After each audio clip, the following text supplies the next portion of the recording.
in again because it was just updated. Ah, And now StreamYard says, oh, I don't have that device. Fucker. I see. So you're having one of those days too. And it could be fucking Norton blocking me. I hate that dude. I go into the settings and camera is not there, probably because it's being used by XSplit. Well, and the mic is... well, it's probably because I'm running XSplit, and XSplit's like, we can't have two dudes running it at the same time. Right. Even though they're on opposite sides of the country, on separate machines, on separate networks. Yeah. That's what it is. But it knows we're going to join the same StreamYard. All right, let's see if we can... Fuck. Well, that's okay. My family's texting about Thanksgiving, so I could catch up there. Apparently, there will be wine, so there is that. And someone's you're gonna do some whining, and you're not in California. They're talking about bringing it by the box. So this ain't this ain't California wine. Unbelievable. Juice boxes. There you. No, I'll be bringing a 12-pack of Sam Adams myself, but you know. Oh, okay. And I bought the Aquavit, even though I'm not the Norwegian one that will be there. I bought the Aquavit because any tradition that involves drinking, it's like, yeah, sure, I'll pretend to be that nationality for a shot, and so now I do shots of Aquavit on Thanksgiving and other times of the year, but we're just now Dune writing in. I'll get this answer. Sorry, I'm sending my good friend Dune the. Oh wait.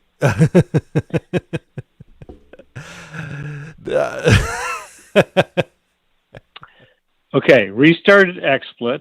We start. Okay.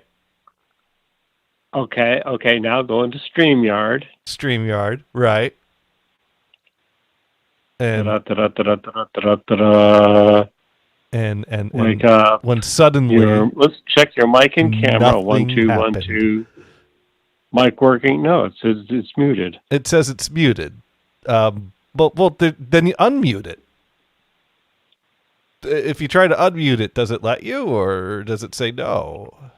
Does not. Huh, weird. Well, what's the, if you go under cam mic, what is the audio set to for your mic? The Logitech headset. Okay, all right, so it's got the right thing, and you're wearing the Logitech headset, I take it. I think because it thinks that XSplit is a different thing that's using it, and XSplit is not on the list. But XSplit would be under camera, not audio. Oh, but the audio is connected to the XSplit, right? No. I mean, I guess you could. Then what's the excuse for this shit? I guess you could run the audio through the XSplit, but I don't know why you would when you could just go direct from your headset to the StreamYard audio and only use XSplit for video. So I go to XSplit and turn off the audio. Well, you shouldn't even have to do anything with an XSplit. You should only... Well, it's already there, apparently. Well, let me check it. Unless you added your headset to XSplit, and now it's tying up that resource, so it's not letting anything else. I actually haven't changed anything in that setting. This is why I like working in an environment that has TeamViewer installed in every machine. I hate working blind. I'm not bad at it. Okay, so audio preview none, sound system, default speakers, default microphone, whatever that means. Wait, where default microphone? Well, if microphone is set to default, then that means it's whatever your Windows default is for a microphone. But if you select a drop down, you could just pick exactly what you want rather than rely on your Windows defaults. Because, control. But if you're selecting the headset, speakers, Right.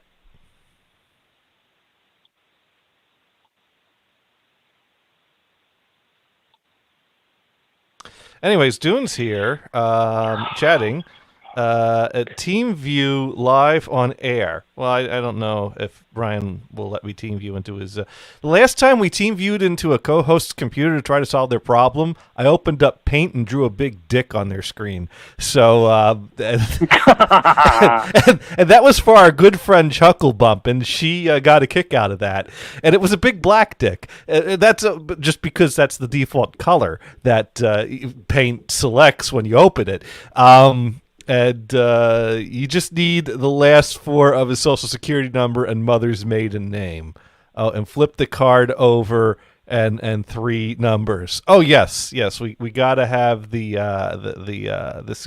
You know, I love that when I'd be working, I'd be sitting at my desk, I'd call. And I need to take care of some payment for something or whatever, and they're like, "Well, you could do that by credit card right now." And I'm there like mumbling the digits of the card number, and I'm trying to obfuscate, and I'm doing things like that, and then I hang it up, and then Nick's like, I just got your whole credit card number right now, and I could just go, buy a bunch of shit. Not that Nick said it like that, but it's like, dude, fuck you, Nick.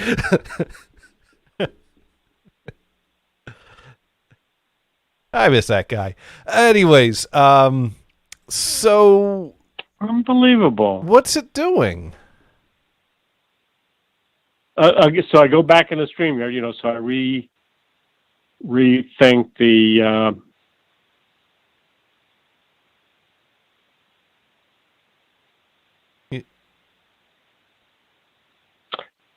XSplit thing, or reset the XSplit thing. I go into the settings for StreamYard. The Easy Cam is the only thing that's there, which is not happening.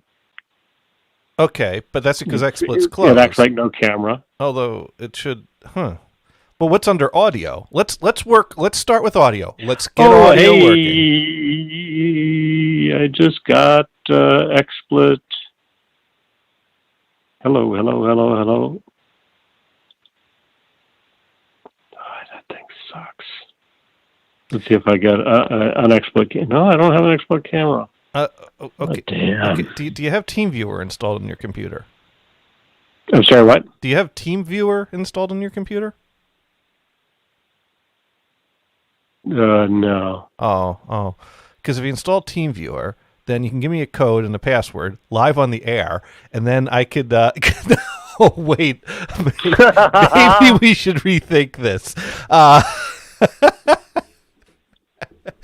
I could mute you. Could I mute? Yeah, I should be able to mute you to the stream, but keep you live on the headphones, and so you could read out the code and stuff to me, and then I could connect in and view your screen and fix all your shit. So you just need to go to TeamViewer.com and install that app, and then run that, and then we'll get the codes, and I'll connect in, so I can take a look at what's going on and get this running, unless there's something seriously broken. And I find that interesting. What if you go to XSplit and say, I have no speakers? Well, forget about XSplit. Let's not worry about XSplit. Let's take this one step at a time. Let's see if we can get you in StreamYard with sound. Close XSplit, join StreamYard. I don't care what the camera selects. Just get your headset on audio and get into StreamYard, and let's see if that works. And then we'll worry about video.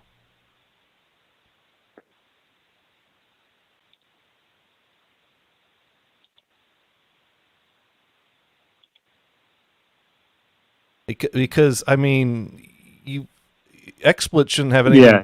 Need to have anything to do with your sound, unless. I mean, I guess you could have set up the headset in XSplit and set XSplit as your sound device, but that doesn't need to be how it is. That's funny. I restart. I killed XSplit. Mm-hmm. Right. Go back into StreamYard. Right. Look at the settings, and it still thinks that I'm on an XSplit stream audio. Okay. Well. Fuck. Yeah. We'll select your That headset doesn't for the. exist right now. Well, but it was working. Well, that's And okay. it was working. It was Or working. shit. It was working. It's not Yeah. working. Yeah. I thought it It's wasn't working now. I just need to. I'm going to be Brian Blues confused today. I'm confused too. But that's okay. Entering the studio. Here we go. Oh, here we go. I'll hit that button. All right. All right. Okay. We'll hang up the phone then. And I. Oh yeah. There we go. I was going, why am I getting sound back through my own sound through the headphone? Oh, that's right, because it's coming from my phone. From the phone to you. me. Yeah. Yeah, that's gonna be fun to talk through. So anyways, I love the baby grand you got over there. Is this the living room at the beach house? At the party house? Absolutely not. Hey, my neighbor has a grand piano. At the beach house. At the beach house. Their house is the same size as ours, so we could fit one in ours. Yeah. Well, there you go. So this is the main house then? Yeah. And just a different camera view. This is StreamYard, one of the StreamYard default pictures for green screen. Oh, you gave up on XSplit. That's what I said. I shut off XSplit. Okay. All right. No. Okay. Yeah. Oh, that's okay. That is a lovely view there. That is a nice living. I mean, this is better than most. Usually, you're sitting in something that it looks like a child's painting in the background, but this is a nice, respectable living room to have you sitting in this week. That's right. Yeah. No slouching this week. It's too bad about the. I don't know what the hell happened with StreamYard. Now the sound is still set to StreamYard, though. You said that's really towards the end. I didn't know what you were saying, though. So no. So when I went into StreamYard, okay, after turning off XSplit, right. I checked the settings and I could see that it was working. The video is coming through. I could set this green screen. It's from StreamYard level because usually I use XSplit to do that. Right, to do the capture. And the audio and the camera had, the audio speakers, headphone and speakers said it came through XSplit, which was not running. And yet they were working. Apparently. And so you're just going with it. No. I changed it to. You changed it to the headset. My headset. Yeah. Yeah. So you might be able. That's going to be stupid. You might be able to get away with setting the video to XSplit, which would turn off your camera, and then opening XSplit and set up the camera there. But I don't know that it shouldn't break the headset. But at this point, I don't know what the hell happened. So it might break the headset. You know what? We're 20 minutes in. Let's talk. So how was your week? Yeah, so we totally nerded out for 20 minutes. Nerded out? No, nerded out would have been like understanding what was happening. We did the opposite of nerd out for 20 minutes. Okay, so at this point, I am totally off the game. Apparently, XSplit update just broke it. Mm-hmm. They do that. Crap. I probably should kind of go back to them and said, wait a minute, you freaking broke it. This has been working for months. Thank you very much. Well, what did that update do? No, it broke it. What was it meant to accomplish? It was meant to break the one thing fix the one thing that was working to make it completely broken, so that it would be consistent. So, anyways, I do have. So I can't get to my iPad to do some paint by number. Well, you can paint by number. We just can't watch you. You can't watch me. That's right. Exactly. Right. So Brian will know. Just looking to the side, look like I'm bored as hell. Right? Now, Mod Pro brings up a good point here. Mod Pro wants us to talk about the Christmas songs we will play for Dune. And I just like to say, we like to provide services here on this show. Incidentally, Mod Pro, I just received the final Christmas card from 2020 today. And who did that come from? It was this, college roommate of my wife's. Was this some sort of a joke or a gag that they intentionally sent it? No, I think they extra finally late? got around to sending Christmas cards. You literally think that they decided in November of 2021 to send 2020 Christmas cards? I suspect that they sent it because they wanted the 21 from us. And I suggested to my wife that we would send the card and mark it as a 2019 card. And put a ha ha ha after it, right? Now, how do you know this is intended to be a late 2020 card and not an early 2021 card? This is the 2020 card. So they were. They admitted it. Oh, this is a joke, is what this is. This is great. I love it. This is exactly. I might have to do My this. wife is going to mark the card that we send them as a 2019 card. No, she won't. You will. You'll do it. I would. After she signs it, you're going to put the year on the top, put it in the envelope. Right. Yeah, sometimes couples have to send separate cards when the guy goes and buys the fart joke card, because then the wife's like, I'm not signing that. Although that was not my mom. She would pick out the fart joke card. And remove it from the stack? It was my uncle who when he'd buy the fart joke card would have to buy the separate card for my aunt because she would. He had some great cards, something like in honor of your birthday, we baked you a bean cake. It doesn't taste very good, but it blows out its own candles. That was one of my one of the funniest joke cards. I actually sent to my brother when he turned 40. Mm-hmm. It says, "Oh, so you're 40 years old, Bolshevik," kind of bullshit, basically. Right. But it was his 40th birthday. That's what made it funnier. So Dune is going to send you a card now. Yay! Of course, he sent the Happy Noel card, because if you look in that caption right there, there's no L. Oh, that's that is funny. That is funny. And the only reason I got the joke was because I've seen that one before. So okay. See, I wouldn't have caught that. Kind of what the hell does that mean? That means there's no L. Yeah. Oh well. All right. So, anyways, but for those that still need some great gift ideas, and this is perfect in fact, this would be perfect for Dune, because Dune has bought his first slab of vinyl in a long time, and he is now trying to find a turntable. And I know what you're thinking. Gators, you're going to recommend the turntable to buy for Dune. No, I'm going to recommend the second record to buy for Dune, so that it will make it more worthwhile for him to buy that turntable. Yeah, right. And right here, I have just the perfect record to recommend that they even. Okay, everybody, start sending Dune some vinyl. Yeah. So here we go. Here's a great example of something that's recently came out on vinyl just last year.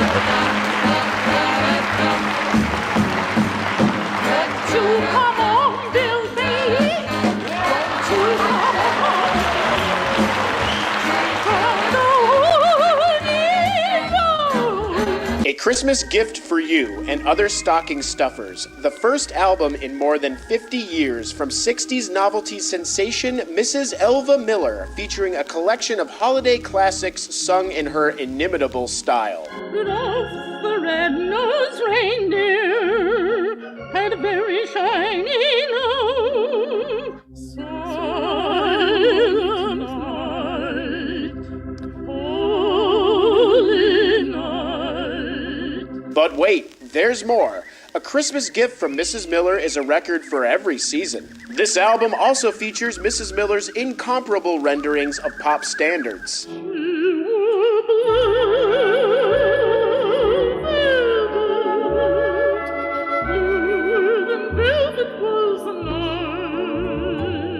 Oh, she had to go and lose it at the Astor. She didn't take her mother's good advice. Downtown, things will be great for her. Downtown, you'll find her place for sure. Downtown, everything's waiting for you. Available on Amazon and at fine record stores near you. Buy it for someone you love this holiday season. So there you go. The Mrs. Miller Christmas album. I already have my copy.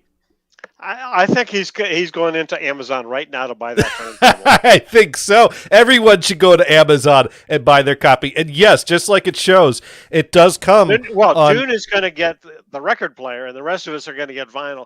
Different vinyl records, though. This is one suggestion. And yes, it is colored vinyl to be festive for the season. Half green, half red for Christmas. So there you go. That is one of my new favorite Christmas albums now. Now, Mod Pro isn't buying it. So you know what that means? That means that is, you know what? It's like you don't want to buy something for someone that you know they already have. So we all know that Mod Pro doesn't have that record. So this is the perfect Christmas gift to buy Mod Pro for her. Hey, Mod Pro, Merry Christmas. And Mod Pro, what do you think we should get for Dune on vinyl as an alternative, since you apparently hate that one? Now, 5-Hit Dune says, okay, so she is a serious singer. She's a serious novelty singer. I believe the story goes that she was making some home recordings in a studio, and someone who was a record producer overheard her voice and immediately thought, oh my God, this is going to make millions of people laugh. And I don't know if she was in on the joke from the beginning, but she certainly understood the joke and played it up. So yeah, she kind of knew that it was a novelty act and it was kind of a humorous thing. I mean, just so Mod Pro says that Simon Cowell threw her off the stage. Would throw her off the stage. Just saying. No, she. I mean, one of the funniest parts of the Mrs. Miller joke is her first debut album was titled Mrs. Miller's Greatest Hits, as if it was a collection of all her greatest hits from past recordings. And it's like, no. You knew that's a joke, whatever. Yeah, that is a joke. And so anyways, yes, anyways, so yeah, that is my new Christmas album for this year that I will be playing, of course. But speaking of holiday music, hey, and it doesn't involve chainsaws. No, it doesn't. Now, I do have a dilemma this year, though, because tomorrow is the Tuesday before Thanksgiving, also known as the day to make cheesecake for Thanksgiving. Wait. I am totally fucked up. You are? I was thinking that this week was Thanksgiving. Yes, so tomorrow's the Tuesday before Thanksgiving.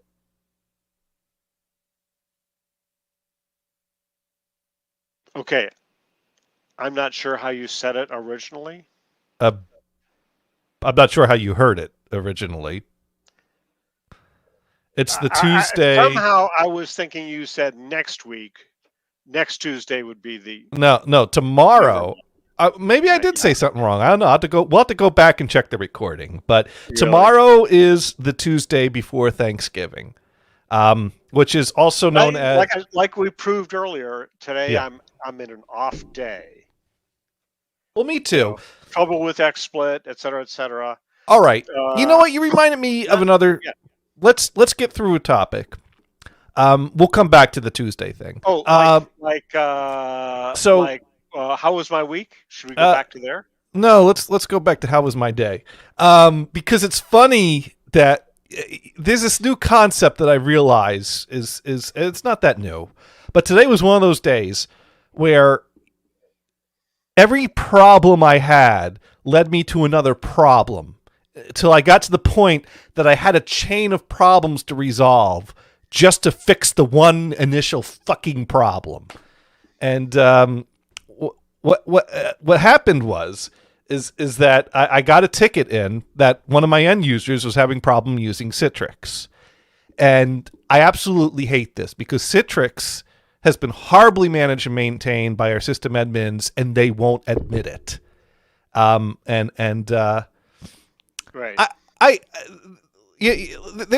There might be a guy that I may have referred to before, and I may or may not have said that his name was or wasn't Josh. I don't know. But at some point, me and that guy had some disagreements because here's how a thing goes. I get a ticket. Citrix is broken. I confirm Citrix is broken. I test on multiple machines that the Citrix isn't working. I list a step, a procedure of if you do all these steps, you will see the problem. I need that problem fixed. And the problem isn't tied to one machine. It's happening on every machine in the network. And I send that procedure off to the J-Man. And then the J-Man ignores my list, spins up 10 brand new clean virtual machines that are nothing like the machines in our environment, puts on 10 brand new clean installs of the Citrix client, exactly not like they are in our environment, with none of the software that's running in our environment, and it connects them all, and then sends me an email back saying, well, I spent the last 3 hours testing and I couldn't find the problem. Everything's fine in Citrix. Now go away. And it's like, I explained to you exactly what the problem was. I told you how to recreate the problem. Why did you spend 3 hours not creating the problem? Why would you do that? How does that make sense as far as troubleshooting goes? It's like, oh, okay, you've determined that a brand new clean machine that's nothing like anything in our environment doesn't have the problem. Could you look at the problem now? And that's the thing is that sysadmins have this mindset and this attitude of, well, if I can make the problem not happen, then that means it's not my problem. And it's like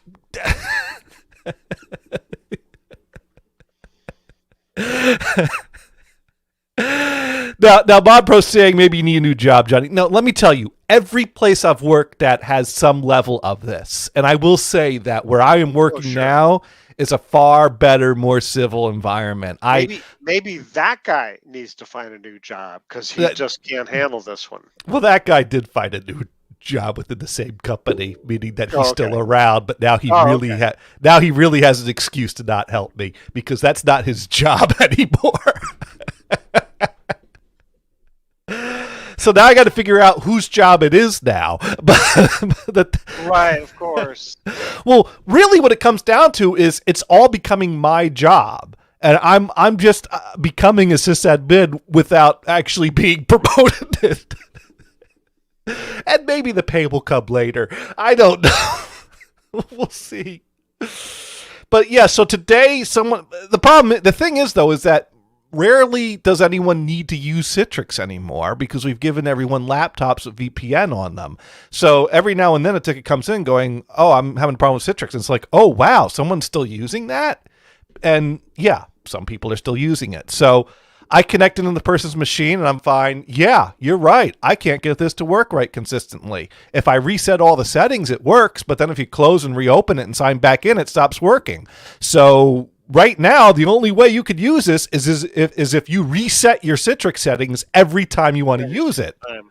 And that'll get you by for now, but I can't say that that's the official answer. Why does this guy convert over to VPN? Well, this person is testing something in a test environment, and the way they gave her access to the test environment was to set up a Citrix app, even though Citrix sucks and no one's maintaining it. But that can't be done with VPN. She's trying to test something that here's the thing. I could either bang my head against the Citrix problem or start telling senior sysadmins how to do their job as far as setting up environments for other people to test in. And I know which option's going to have better results. I had to pick which brick wall I'd rather bang my head against. And if the second brick wall involves me pissing off more people than the first brick wall. So, I have to work with these people. And in reality, Citrix should work. So anyways, so I'm like, okay, we've got you signed in the Citrix for today. That gives me some time to test. So I decided, well, let's spin up a virtual machine to test. So I'm like, well, we'll do it based off the old image because that's the image that was used to set up my end user's computer. Well, then I find that I can't spin up a virtual machine. So that's not working. And that's been an ongoing problem. That I've had problems with imaging virtual machines because of SCCM issues in the virtual machine environment. So I'm like, oh, this is perfect because I've been meaning to raise a ticket with Microsoft to fix that problem. But I haven't been able to because no one set me up with access to be able to open Microsoft support tickets. And I got a message from someone last week saying, okay, it should work now if you submit a ticket through this link. So I'm like, perfect. We'll go submit that ticket. We'll get that going. Microsoft will help me fix this problem, and then I'll be able to set up VMs to test those things. So I go and I click on the link, and the link still tells me, no, you cannot open up a support ticket. So now I go back to the sysadmin that fixed that, and I said, hey, I tried clicking that link you told me to click, and it's still not letting me open up a ticket. So he reached back out to the Microsoft support that he was talking to that fixed my problem. And that guy goes, I don't know why it's not working for him. I might have to get on a support call with him. So, but he was busy the rest of the day. So we've scheduled a support call for tomorrow at 9:30. So tomorrow at 9:30, a guy from Microsoft is going to get a support call with me to fix my ability to open up a support ticket. So I could open up a support ticket to fix the SCCM problem so that I could create a virtual machine so I could do some testing and figure out the Citrix problem. So I've reached 3 levels of broken to fix this one damn ticket. So yeah, it's been that kind of day for both of us.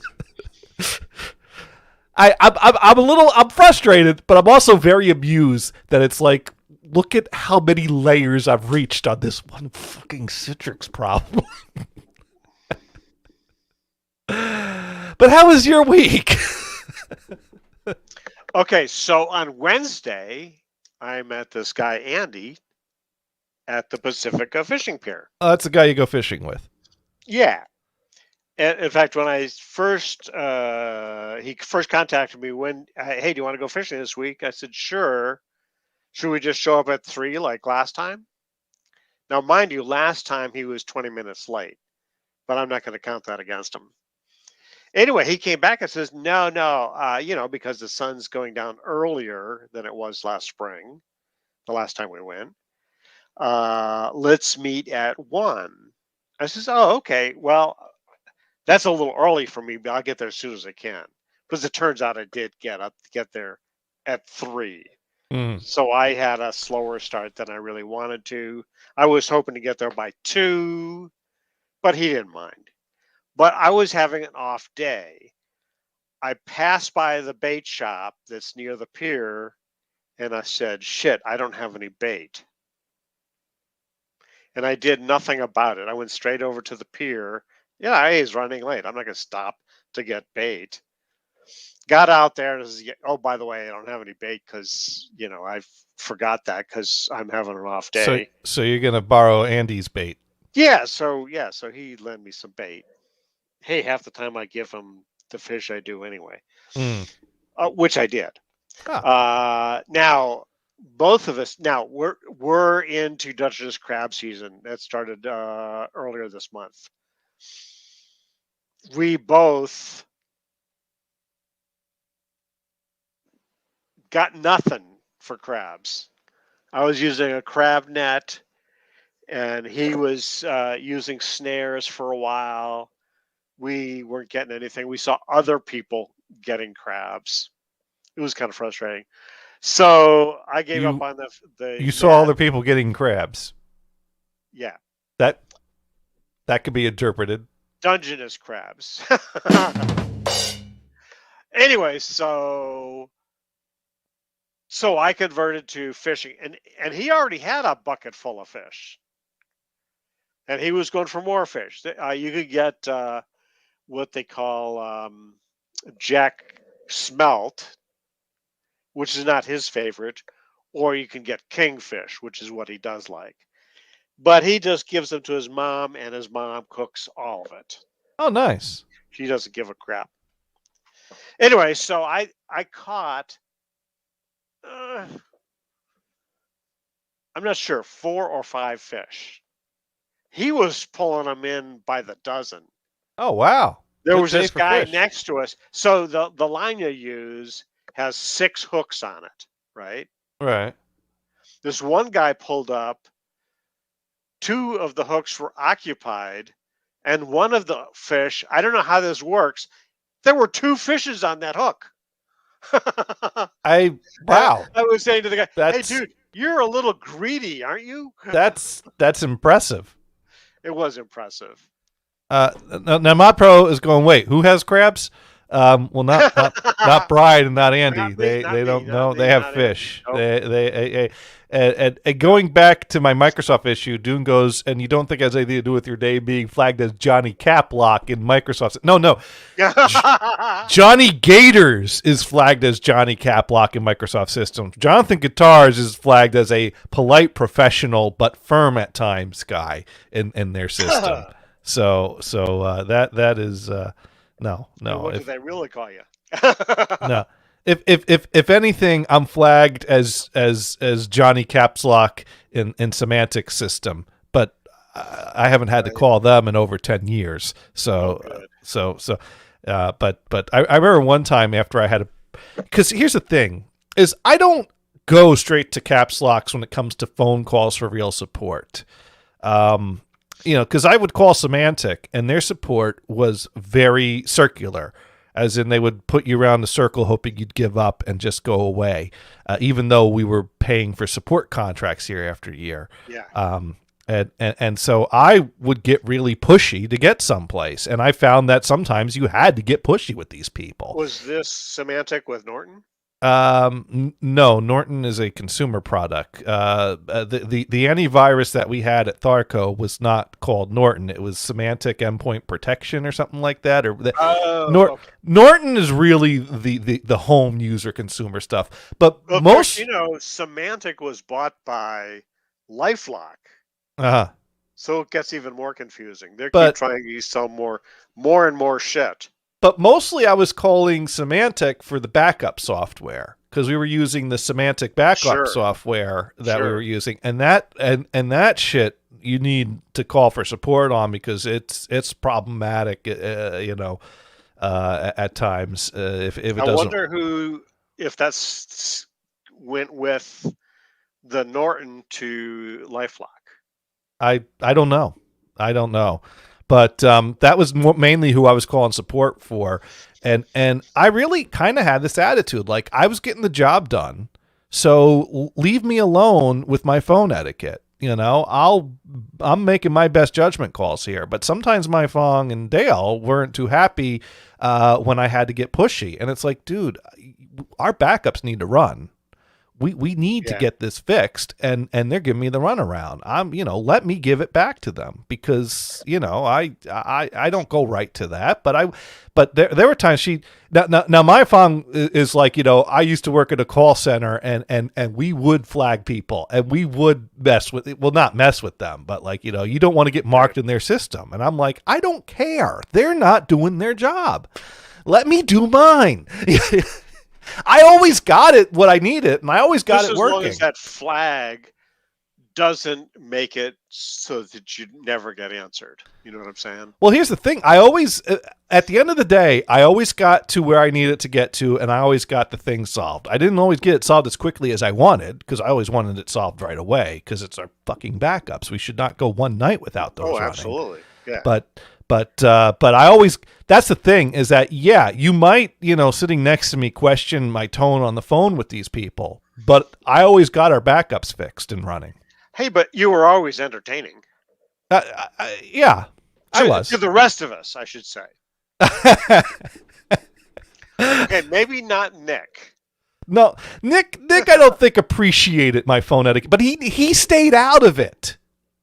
And Dale mostly stayed out of it, but I would notice that usually If it got particularly nasty, at some point during the day, Dale would call Mai Fong into his office and the door would close. And then later on, Mai Fong would call me into the conference room and the door would close. And it's like, damn it, Dale, can't you just leave it alone?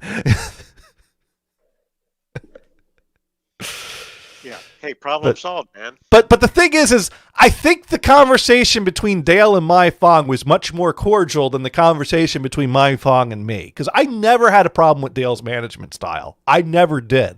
And anyone who's listened to the show, I'm not saying I had a problem with Mai Fong's management style, but you may want to go back to some previous recordings from back in the time when she was my manager.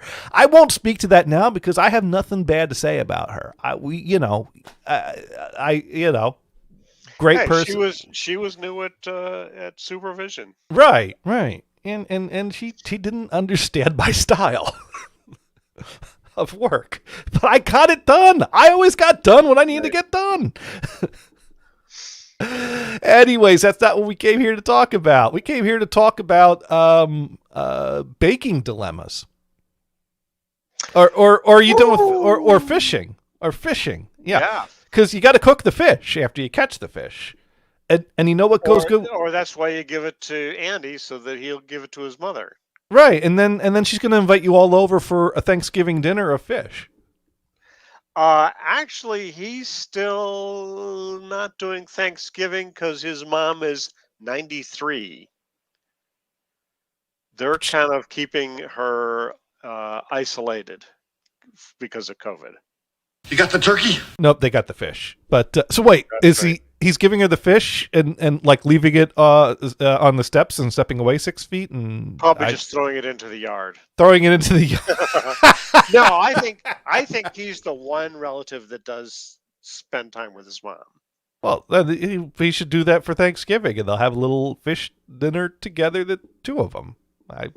In fact, actually, I'm not sure where he's living. He might actually be at back at his mom's house. So, anyways, if you're gonna cook a bunch of fish for a Thanksgiving dinner for two with your mom, you also want to make sure to bring dessert. And I think Dune made a comment about that at some point. Now, Dune is saying #no fish. Dune not digging the fish idea. Also, Dune did want to know if you play hide the pie with your wife. And no, that's not code for anything, and it's not dirty. Hide the pie or it's just in general. I guess he wants to know if I don't know. Brian, have you ever played hide the pie? And have you ever played hide the pie with your wife? No, because it's my favorite game to play every year on Thanksgiving. And the way it works is you got the pie on your plate, right? And then you hide the pie in whipped cream. And then you find it. And every year I win.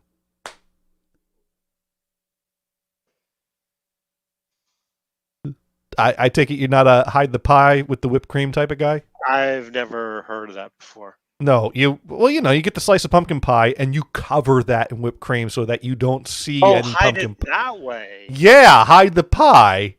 Gotcha. And then you find it. And then when you find it, you win. Because you found the pie in the whipped cream and anyways. So brought to you by Facebook. There we go. That was my ad when I linked into the stream. All right. That's what I was doing leading over. Was trying to make sure I spelt it correctly. Well, they're not even called Facebook anymore, right? So that's I think, correct me if I'm wrong, it's like Comcast, right? Comcast is the big motherfucking corporation, and Xfinity is their branding superhero brand or something. Yeah, Xfinity and beyond. The Xfinity, Comcast, Xfinity. In fact, when stuff came through to my folks, as they started rolling out the name Xfinity, they just would go, "What the hell is this?"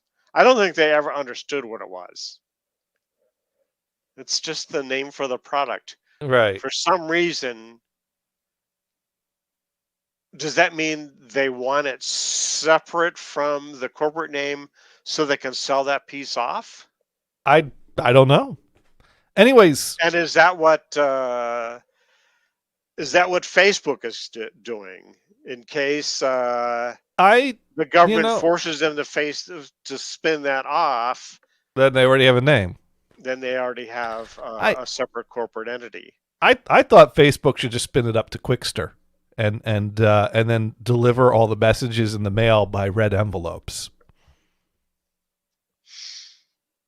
Oh, someone was there was a discussion about Yahoo News and how that still exists. It was it is. It does. Isn't that funny?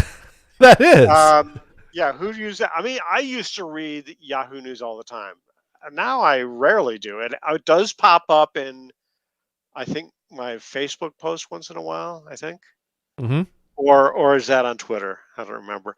I don't know. But anyway, so someone was griping about, Yahoo News and who owns it and whatever. And I looked it up, because the public face was bought by Verizon. Okay. But when you drill into it, Verizon only owns like 5% now. And this venture capitalist, Acorn or some dumb ad shit like that, now owns the 95%.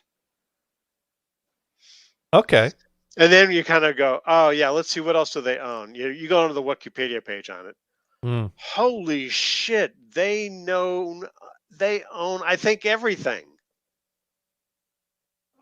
You name it, they've got their hands. Yeah, but we don't have any problem with massive wealth being accumulated by a small minority of the population. There's no problem with that at all. No. Who cares about that? That's no big deal. Right. Though we're not all being played for fools and being bilked of everything to funnel it all up. I suspect when Warren Buffett passes away, this company will be recognized like, holy shit, they do own everything. We thought Warren Buffett owned everything. He owns a lot. But, I don't know. I mean, it's...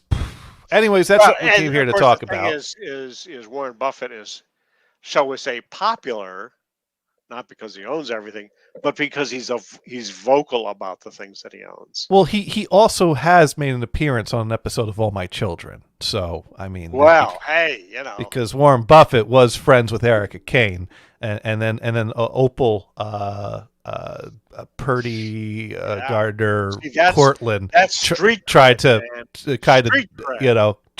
hit on him a little bit, and but hey, why not, right? Why not? But anyways, that's not what we came here to talk about. But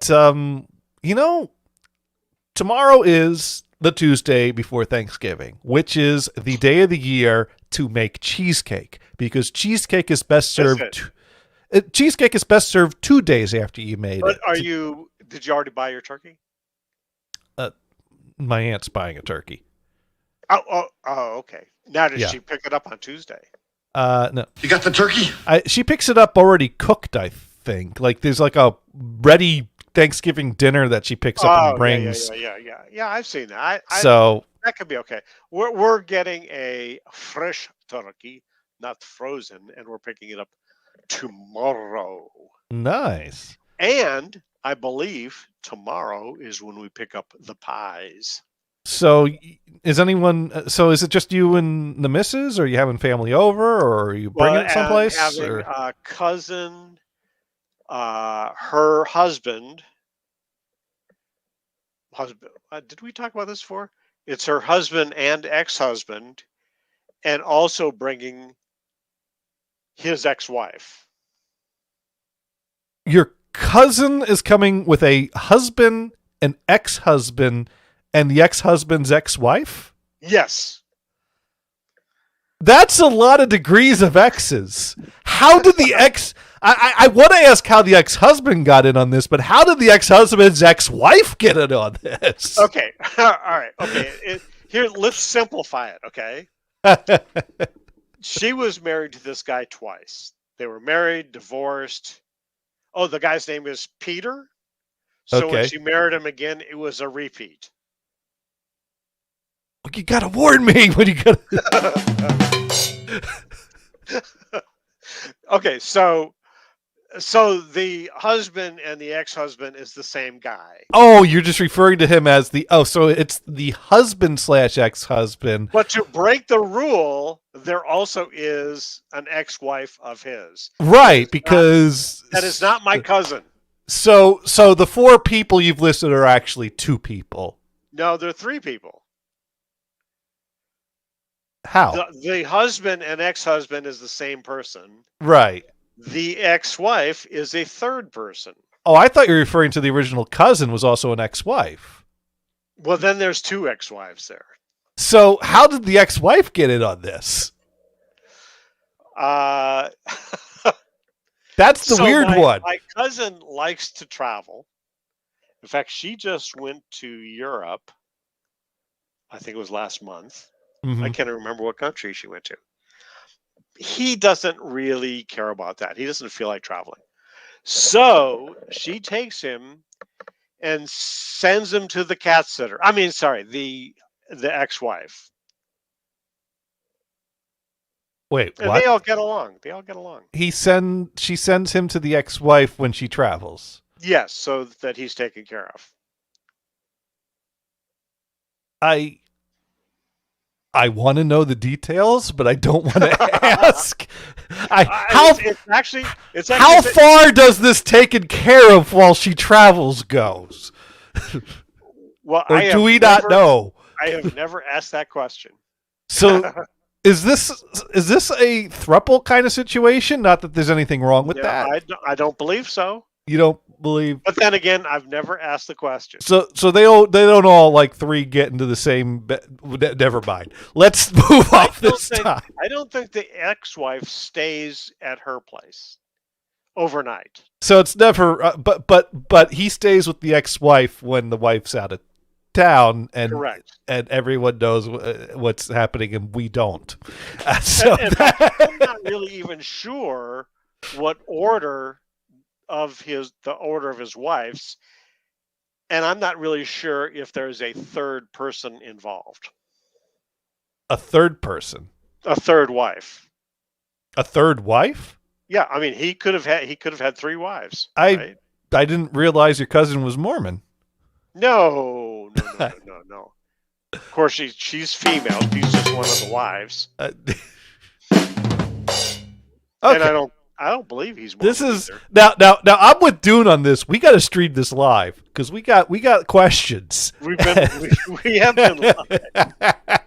No, the Thanksgiving dinner with the cousin and the 2 wives. So I'll sneak the camera. Okay, so we'll need to get 4 more headsets. Is what we're going to need to do. So the husband / ex-husband is, I think he's in his 80s. Okay, so he's an old guy. Your cousin? No, the husband. My cousin is younger. Oh, the husband. Oh, that's right. The cousin is. I think the ex-wife is older. How old's your cousin? She's up 70-ish. Younger. Got it. I'm going to say mid-70s. So this just got a whole lot less interesting. I know it. It's just kind of it's just like popping the balloon. Oh man. This is still interesting, but I don't want to think about it anymore.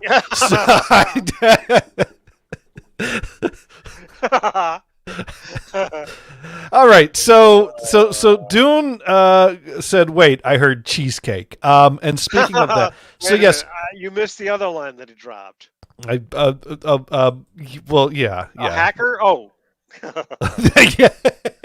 Well, I think that line goes back to before we named the age of everyone. But no. So yeah, the Tuesday before Thanksgiving, the best day to make the cheesecake. So if you're gonna make that cheesecake, and you just gotta follow the instructions. Okay, so Tuesday is for making the cheesecake. Right. Is Wednesday for driving? Yes. See, that's why Tuesday is a must for the cheesecake. Yes, yes. And I've always found that, because I have done making the cheesecake the day before and making the cheesecake 2 days before. And I remember one year for a holiday, I noticed that, man, this isn't as creamy as it was the last one I made. I thought making it the day before would make it fresher. And then afterwards, the next day, my mom goes, next time you should make the cheesecake 2 days before. It's better when it has a day to settle. And I'm like, I noticed the same thing. So now I always make a point to make the cheesecake 2 days before the event. Because, riding down to New Jersey, right? No, Pennsylvania, northeastern Pennsylvania. Riding down to Pennsylvania is stressy on a cheesecake. Mm-hmm. So we can't rest. Oh, here's another thing. So when I went fishing on Wednesday, not that we're changing stories at all, this is actually LinkedIn. Again, I was a little bit off. I just said, I'm going to trust my Garmin to tell me the route to take. Uh-oh. And it took me up to Highway 24 through the Caldecott Tunnel. It didn't scream at me for that. Being in the wrong bore. One time was actually my older Garmin told me, got in the wrong bore, and it told me in the middle of the tunnel to turn around. How the fuck am I gonna do that? Make a U-turn. Make a U-turn. Yes, right away. I'm emphatically. Holy shit! You're going the wrong way. It was like a half a mile out of the tunnel. It just kind of corrected the route. It's like, okay, he's on the route. I'm still waiting for the goddamn apology. Anyways, so I'm taking that route. I don't know if you spend much time on, you're on 24. You're going toward the Bay Bridge, right? Right. Yeah. Have you ever done 24 to the Bay Bridge before? I know I've done the Bay Bridge. I've done it a lot. Because what happens is you got this road that goes off to Berkeley, then one off to Hayward, and then off to Oakland, and then off to Berkeley again for some reason. Oh, you're talking about the maze. Getting as soon as you get out of the Caldecott Tunnel, you get all of these choices that come up rapidly, and sometimes you get this long line of cars before you know what that is about, and you go, "Oh, do I get in that line?" So basically, that's one going to Berkeley, which I don't give a shit about. So basically, you're flying past this long line of cars, and after you've worked past this long line of cars, the GPS goes, "Oh, by the way, you want to merge into that lane to the right." So now you got to slow down and be that asshole that wedges your way into the middle of the line instead of getting in at the back of the line like a polite person in a civilized society. The route to the Bay Bridge doesn't get you into those lines. You're just flying right through, but it's very stressy because you go, "Oh, I hope I don't fuck this up." And then you get on the Bay Bridge, and of course, westbound Bay Bridge is an amazing sight because you're on the top deck, you see everything. Angel Island shows up, you see Treasure Island ahead. You zam through the tunnel at on Treasure Island, and then you see Alcatraz, you see San Francisco. It was unbelievable. It was beautiful. So the stress was immediately, gradually going away. Then boom, you get off the Bay Bridge, you hit heavy traffic, you got lanes going off this way, you got lanes going off that way, and then it's stressy as hell again. But you're going slower this time because all lanes have some traffic. But it wasn't stop and go, it was just slower. Instead of doing 74.5 miles per hour. Yeah. You're did I say that right? You're doing about 30. You're doing about 35. There we go. Beautiful view from the Bay There you go. Bridge. Hey, There's San Fran that's right over exactly there. what it looked like. There Oh, you go. Yeah, yeah. It's now I've done the Bay Bridge two times, three times. I'm trying to think if there was a third time. When I moved across country, Kristen was still a student at the Academy of Art University, and we were kind of like we were like flying by the seat of our pants. We got into a fight in Southern California. We made up somewhere in the middle of I-5, and then well, no, it was tense, quiet driving up I-5, and then we're like, yeah, we're not. after the stop at the Jack in the Box. Yeah, I think we had. I don't remember why we got in an argument. It all comes back together again. I don't know. I don't remember why we got into an argument on I-5, but I remember that it was a tense drive for an hour or so, and then we were like, "Yeah, we're cool. Sorry, and I'm sorry. No, I'm sorry. No, I'm sorry. No, I'm sorry." No, I'm kidding. And everybody's crying. It was all good, but even the cat. But the thing it was a guinea pig back then. But Yeah. But by the way, did you ever get on the Bay Bridge on the new replacement for the East End? No. Oh yeah. That's a nice drive because you only have the suspension part in one little section. So basically, we're moving across the country, and I basically managed to navigate this move across the country, visiting a bunch of friends, lining up an apartment, lining up having a first month rent deposit check drawn, ready to hand over to the guy, and the meeting with the guy to move into our apartment the day after we arrived in San Francisco. So the only last detail that I didn't really quite line up is where are we going to stay for the night before the first day in our new apartment. And so we driving up I-5, we get on the 580, and I'm like, well, shit, where are we going?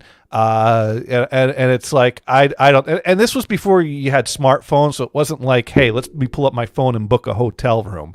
It was like, so basically Kristen goes, well, we could get to my dorm room and we can kind of figure things out there. And I'm like, all right, okay.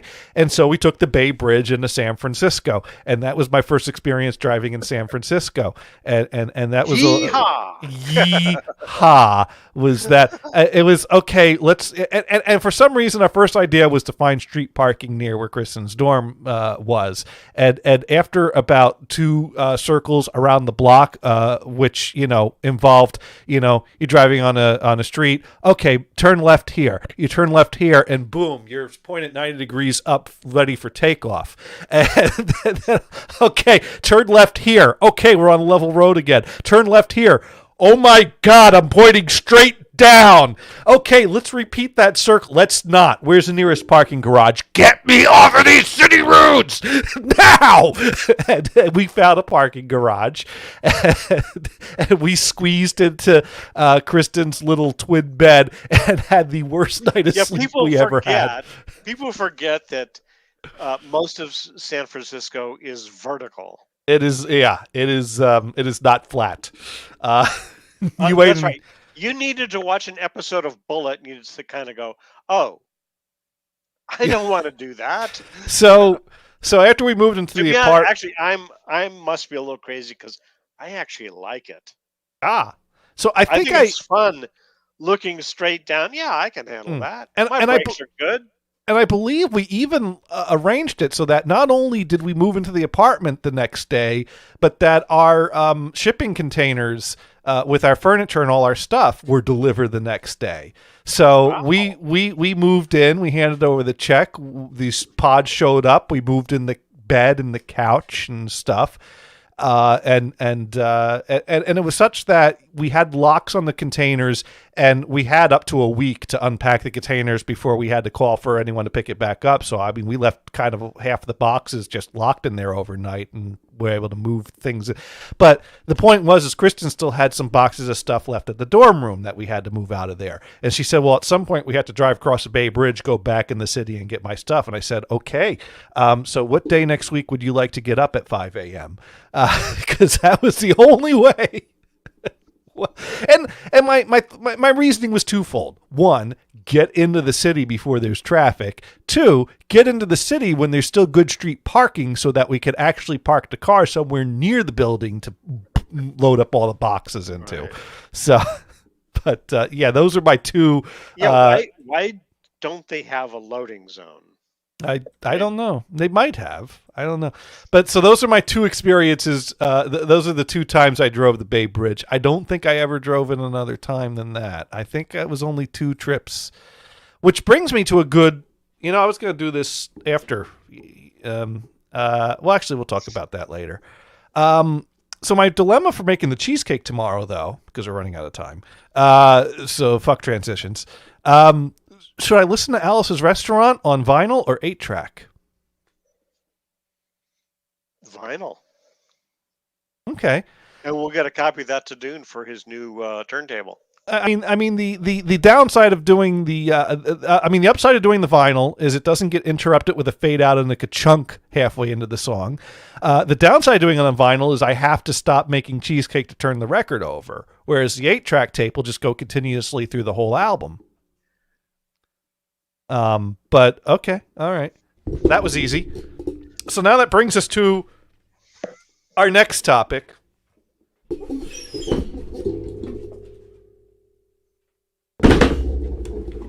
I bought another one. What?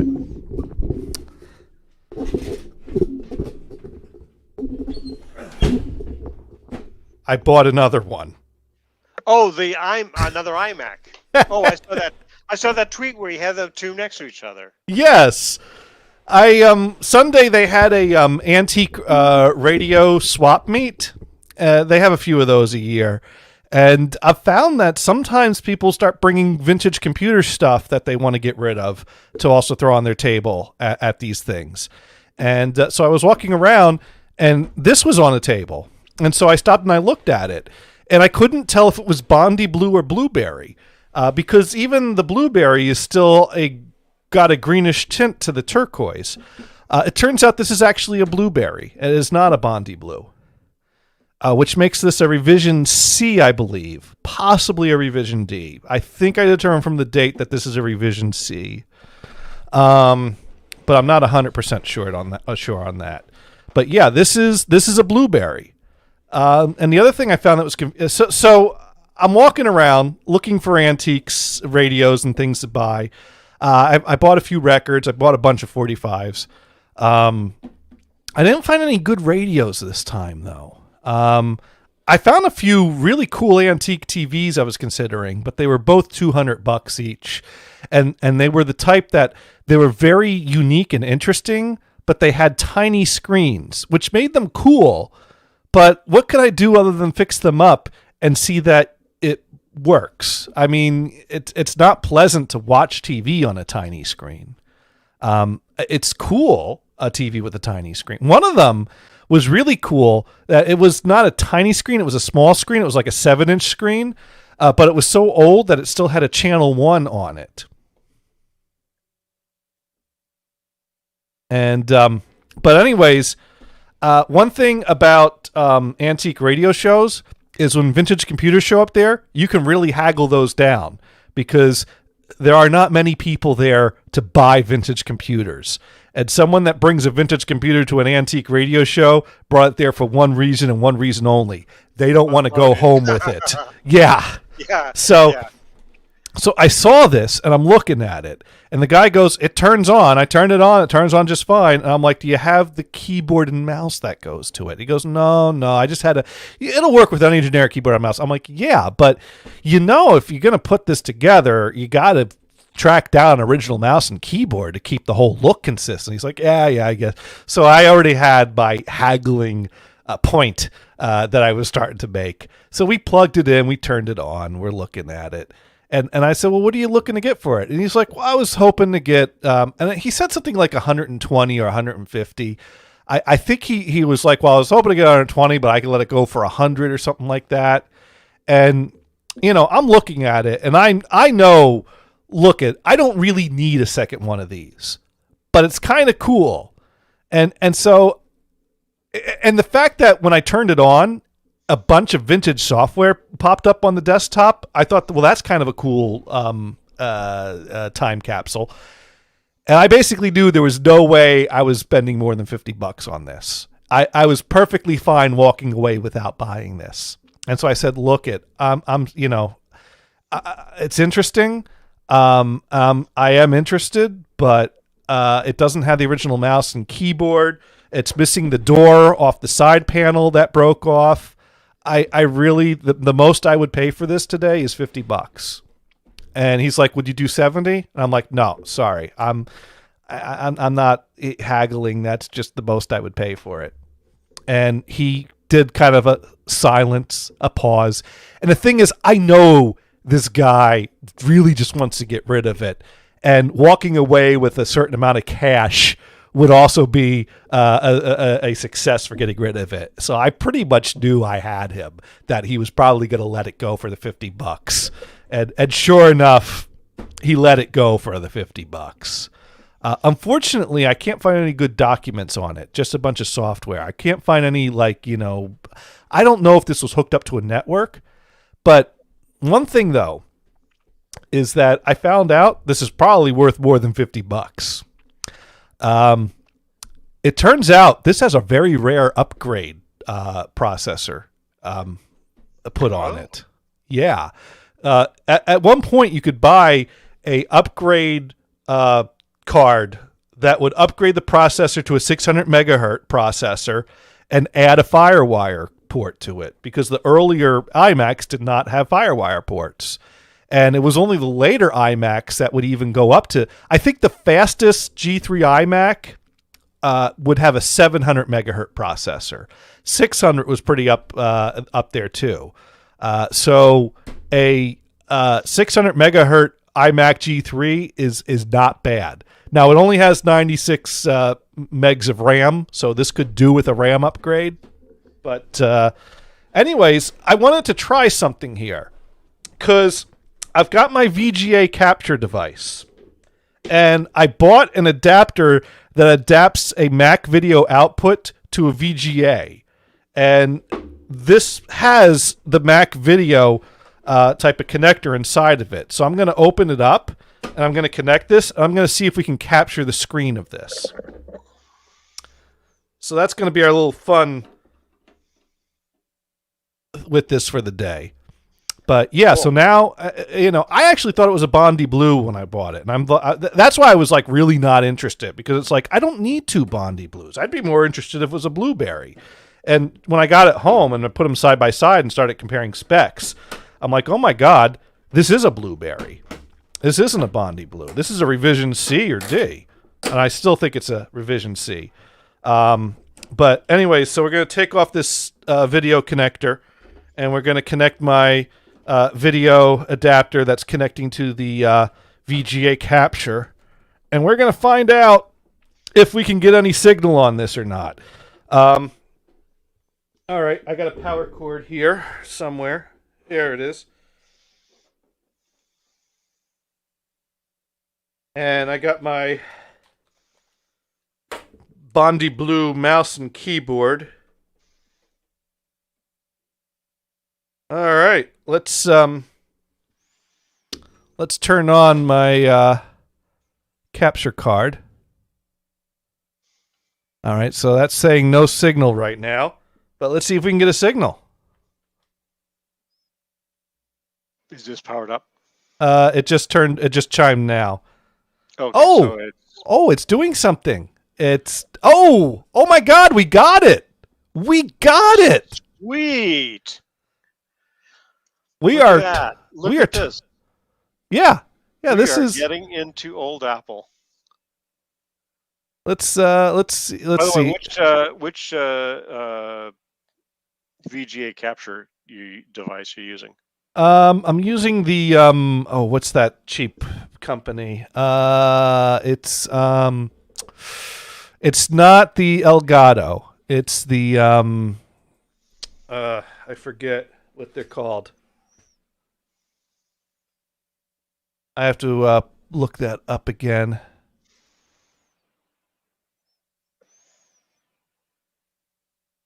Let's see. It's StarTech. It's a StarTech HDMI VGA component composite S video capture device. Oh, okay. Now, $155 was not on What's Amazon. It's $155 on Amazon. That's not cheap. what, the StarTech? Yeah. No, it's not cheap, but it's about the same price as an Elgato, and it works better. The only thing that the Elgato has that this doesn't is that the Elgato has the HDMI pass-through, so you could send the signal to a regular TV when you're gaming. Oh, so this will do. This will capture. HDMI funky VGA. Well, that's a that funky connector next to it. That's a DVI connector, but it comes with a DVI to VGA adapter, so you can do VGA to that.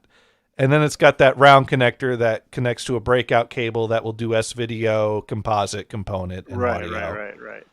So it captures a lot of things. I mean, the one unique thing it does that the Elgato don't is VGA capturing. But you have to do a splitter if you want to pass it through to the TV as well. Now, I just heard a beep, and we got no signal. So I think that even though we got a signal on the boot, that whatever signal it's sending out once it boots up is just not compatible with our capture. And I don't even, you see, that's the thing. I bought this cheap adapter, and I don't even know if it's sending a signal that still needs to be converted to be compatible with standard VGA, or, because you got frame rates and things like that, and different hardware is only compatible with certain things. But we can play with some of our settings here to see if we can get this to work. I think, I don't know what I could do. I might have to Google this, but I figured it'd be fun to try it live and see if it works or not. And sure enough, it doesn't. Well, let's see if we set it to a DVI, if it'll come through. No, it's not. So let's set it back to VGA. Oh, it's thinking about it.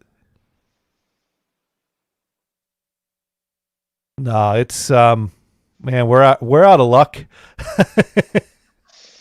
We're going through too many adapters that at some point something just says no. I don't know what that is, and I don't want to know what that is.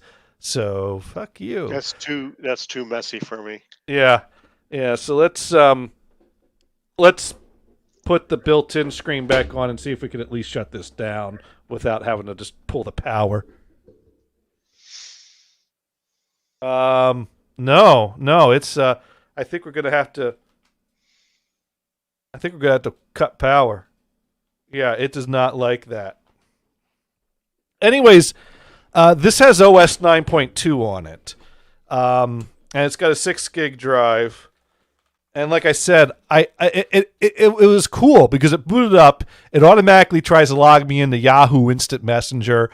It has ICQ on it. When's the last time you see? Do you remember ICQ? Did you ever use ICQ?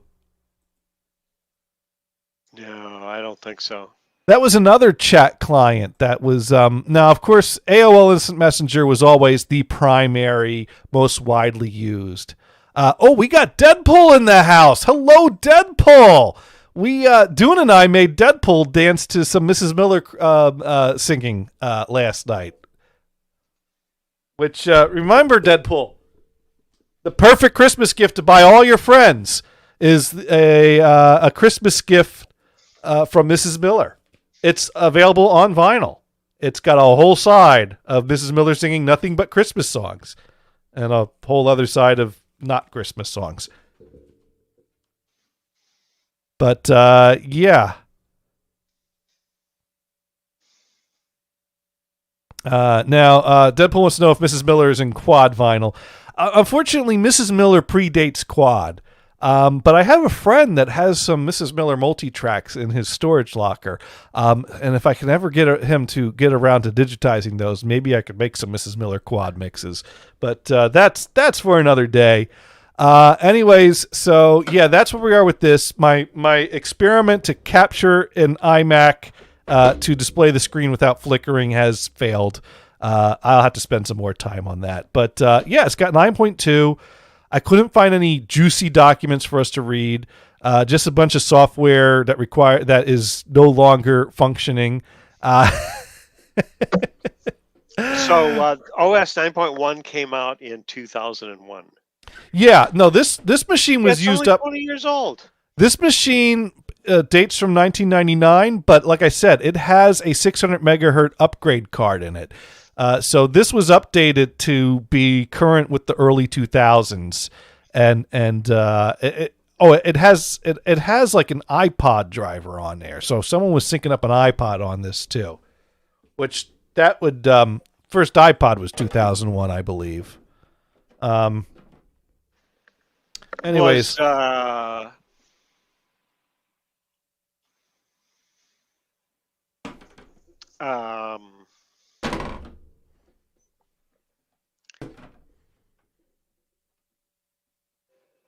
I did buy a quad record at the Antique Radio swap meet yesterday. A guy had a box of a lot of good quad records, but most of them I already had. But he had a Harry Nilsson quad album that I didn't already have, so I bought that from him. So now I have the full Harry Nilsson quad collection on CD4 vinyl. So that'll be cool. Oh, the first version was released in October of 2001. That iOS was early 2001. So And that probably wasn't ready for the iPod.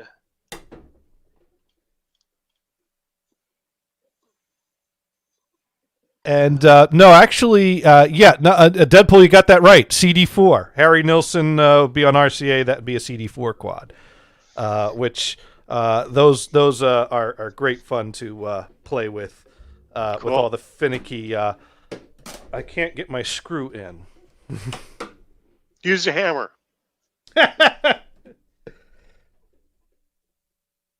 That's what Jeremy Clarkson would use. Yeah. Well, I'd like to not break this. Oh, Well, we'll screw that after the show.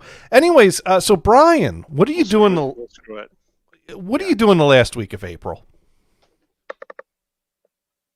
Oh, I don't know. I got nothing really planned per se. Okay, because Well, I did see your tweet and I responded, right? you liked it. That's a response.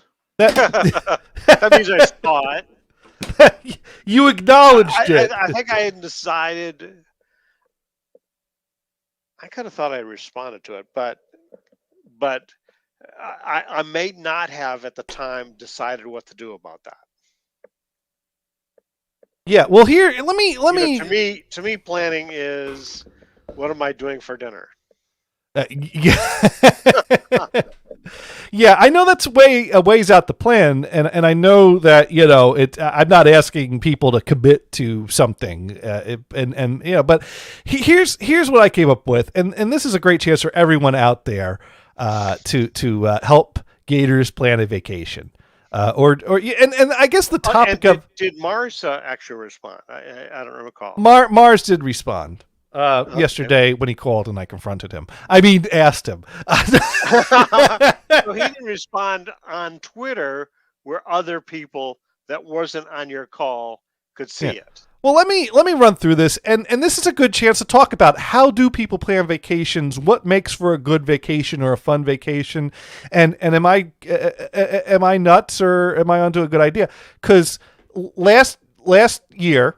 No, not last year. Earlier this year, because I'm already thinking about next year's vacation, which would make this year's vacation last year's vacation. But no, that makes no sense. So, back in September, 2 whole months ago, Kristen and I went to Disney World. And I was worried about that vacation because I wanted to go away and do something after being locked down and things are starting to get back to normal. Yeah. It's like, let's get the fuck out and do something fun. And the easiest option I can come up with is, well, let's book Disney, because that's the type of thing that you give Disney a whole bunch of money and then it just kind of works itself out. You know, you got a room, you got tickets, you got your choice of parks, you got bus transportation. You know, once you get that all lined up, it's easy peasy. You just spend a week having fun doing whatever you want, as long as it keeps you out of jail. And I was thinking, like, is this going to be lame? I mean, first it's like, is it lame for an adult couple with no kids to go to Disney for a vacation? And I'm like, well, no, I don't think that's lame. And I could think of plenty of adults that go to Disney that don't have kids because they're fans of Disney. And I'd have fun doing it. And then it's like, well, in the past... My wife and I have done Disney. Yeah, exactly. So no, it's not lame. And then it's like, well, is this going to be something where... Have you ever done something that you had fun and then you try to redo it and it's not as much fun the second time because you can't really recapture the past? You ever had like that kind of an experience? I'm going to say not really. No. Well, I mean, like, but sometimes and so I was worried, like, you know, I've had fun at Disney in the past, but in the past it was a class trip, so that was a whole thing with friends and classmates. And then the last time I went to Disney, it was for my brother's wedding, and that was fun because there was the whole wedding party thing happening and all those events. And I'm like, is it going to be just as fun to go to Disney just with me and my wife just because we want to go to Disney? And I was worried about those things, but then, you know, I started planning and I'm like, no, this is a good idea. No, I love it. And Kristen got all excited and we had a great time. So immediately at the end of the week, it's depressing when it's over. And so my immediate thought was, well, maybe we can go back to Disney again next year. So we won't have to wait so long to go back. And then I had a few thoughts about that. One, do I really want to spend that much money for a vacation 2 years in a row back to back? Two, is it really worth going back and doing the same thing over again a year later? Maybe we should give it some more time for some more things to change in the park and some more new features to come in. And also, I could see myself booking it thinking, oh, I had so much fun last year, I'm going to have so much fun again this year, and then going there and be like, but I did this all. I'm kind of bored with it now. So maybe it's too soon. But no, there is no weed at Disney. Anyways, so then of course I could tell you some stories about my adventure on the fishing pier. Well, I'm not finished this topic. I know. If you want to talk about weed. Okay, did you smoke weed on the fishing pier? No. Did Andy smoke weed on No. There were people smoking weed on the fishing pier. And it was just briefly because even smoking cigarettes is not allowed. Like, you're in the open air and smoking a cigarette is not allowed. Okay, no big deal. Whatever. Yeah, but anyways. But then there was this guy that was walking around looking for mushrooms. And one guy says, hey, I've got some nice portobellos. Oh, and the guy says, that's not the kind I'm looking for. That is not what I'm looking for. That was hilarious. No portobellos. Yeah, for an off day, actually, there were some funny stories. But so anyways, I started thinking, not to distract you too much. Yeah, so I was thinking, okay, maybe it doesn't make sense to do Disney 2 years in a row. Maybe we'll give it a few more years. But where you had just done Disney. But right, and so I was thinking about, well, you've already done it 2 in a row. No, I haven't. Well, when was the brother's wedding? I was still living in California. Oh, so that was several years before. Yeah. Now, have you been to... It's been long enough for it to fail at this point. Have you been also to Disneyland? Because you were at Disney World. We did Disneyland once, yes. Okay, so you've done Disney World twice, Disneyland 4 once? times. Yes, Disneyland once. And I'm fine. Disney World 4 times. Yeah, two class trips, my brother's wedding. Wow. And...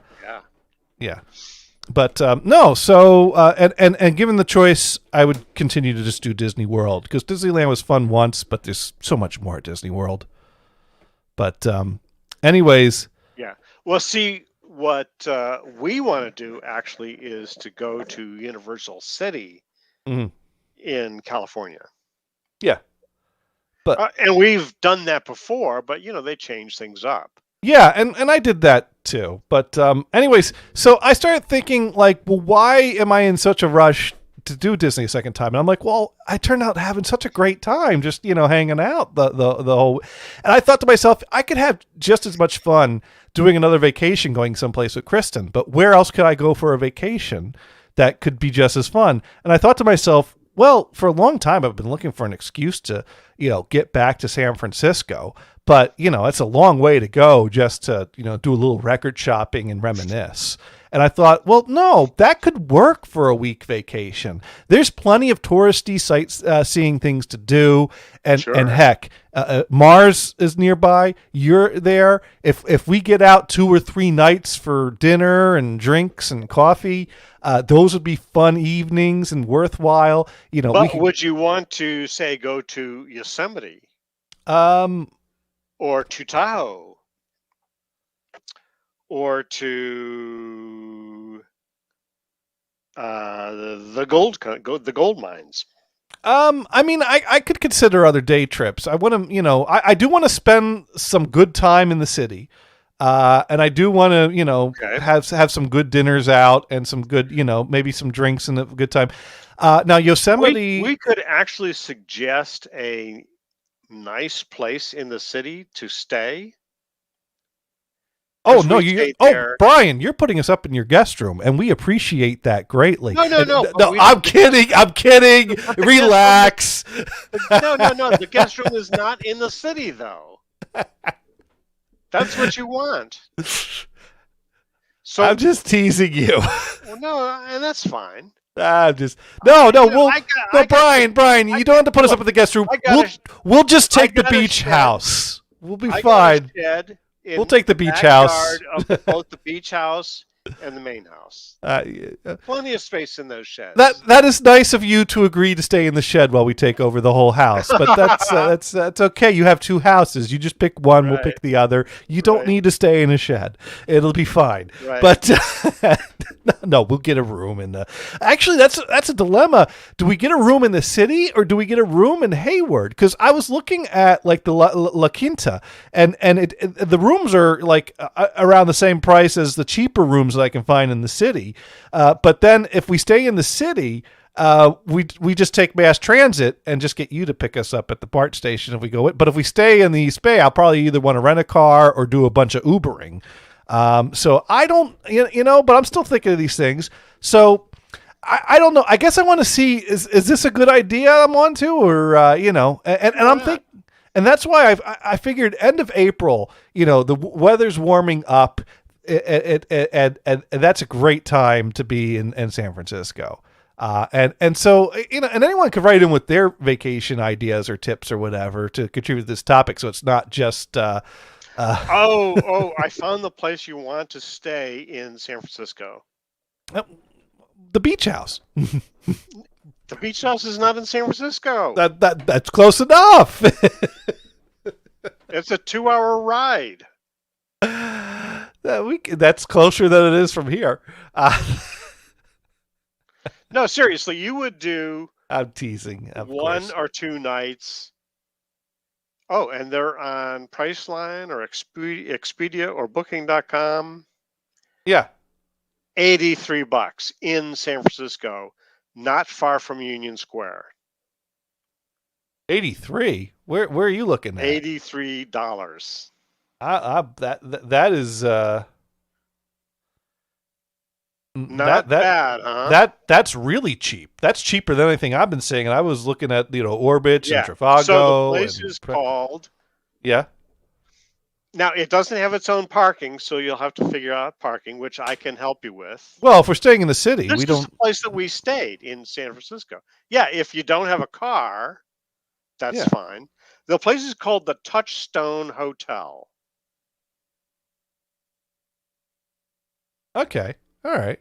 Okay. I mean, I'm serious. Look it up. The address, it's on Geary Street near Union Square. 480 Geary Street. Seriously. Okay. All right. Let's take a look on their site. So if I was going to check, And one of the reviews says our room was very cozy, clean. The street noise didn't bother us much.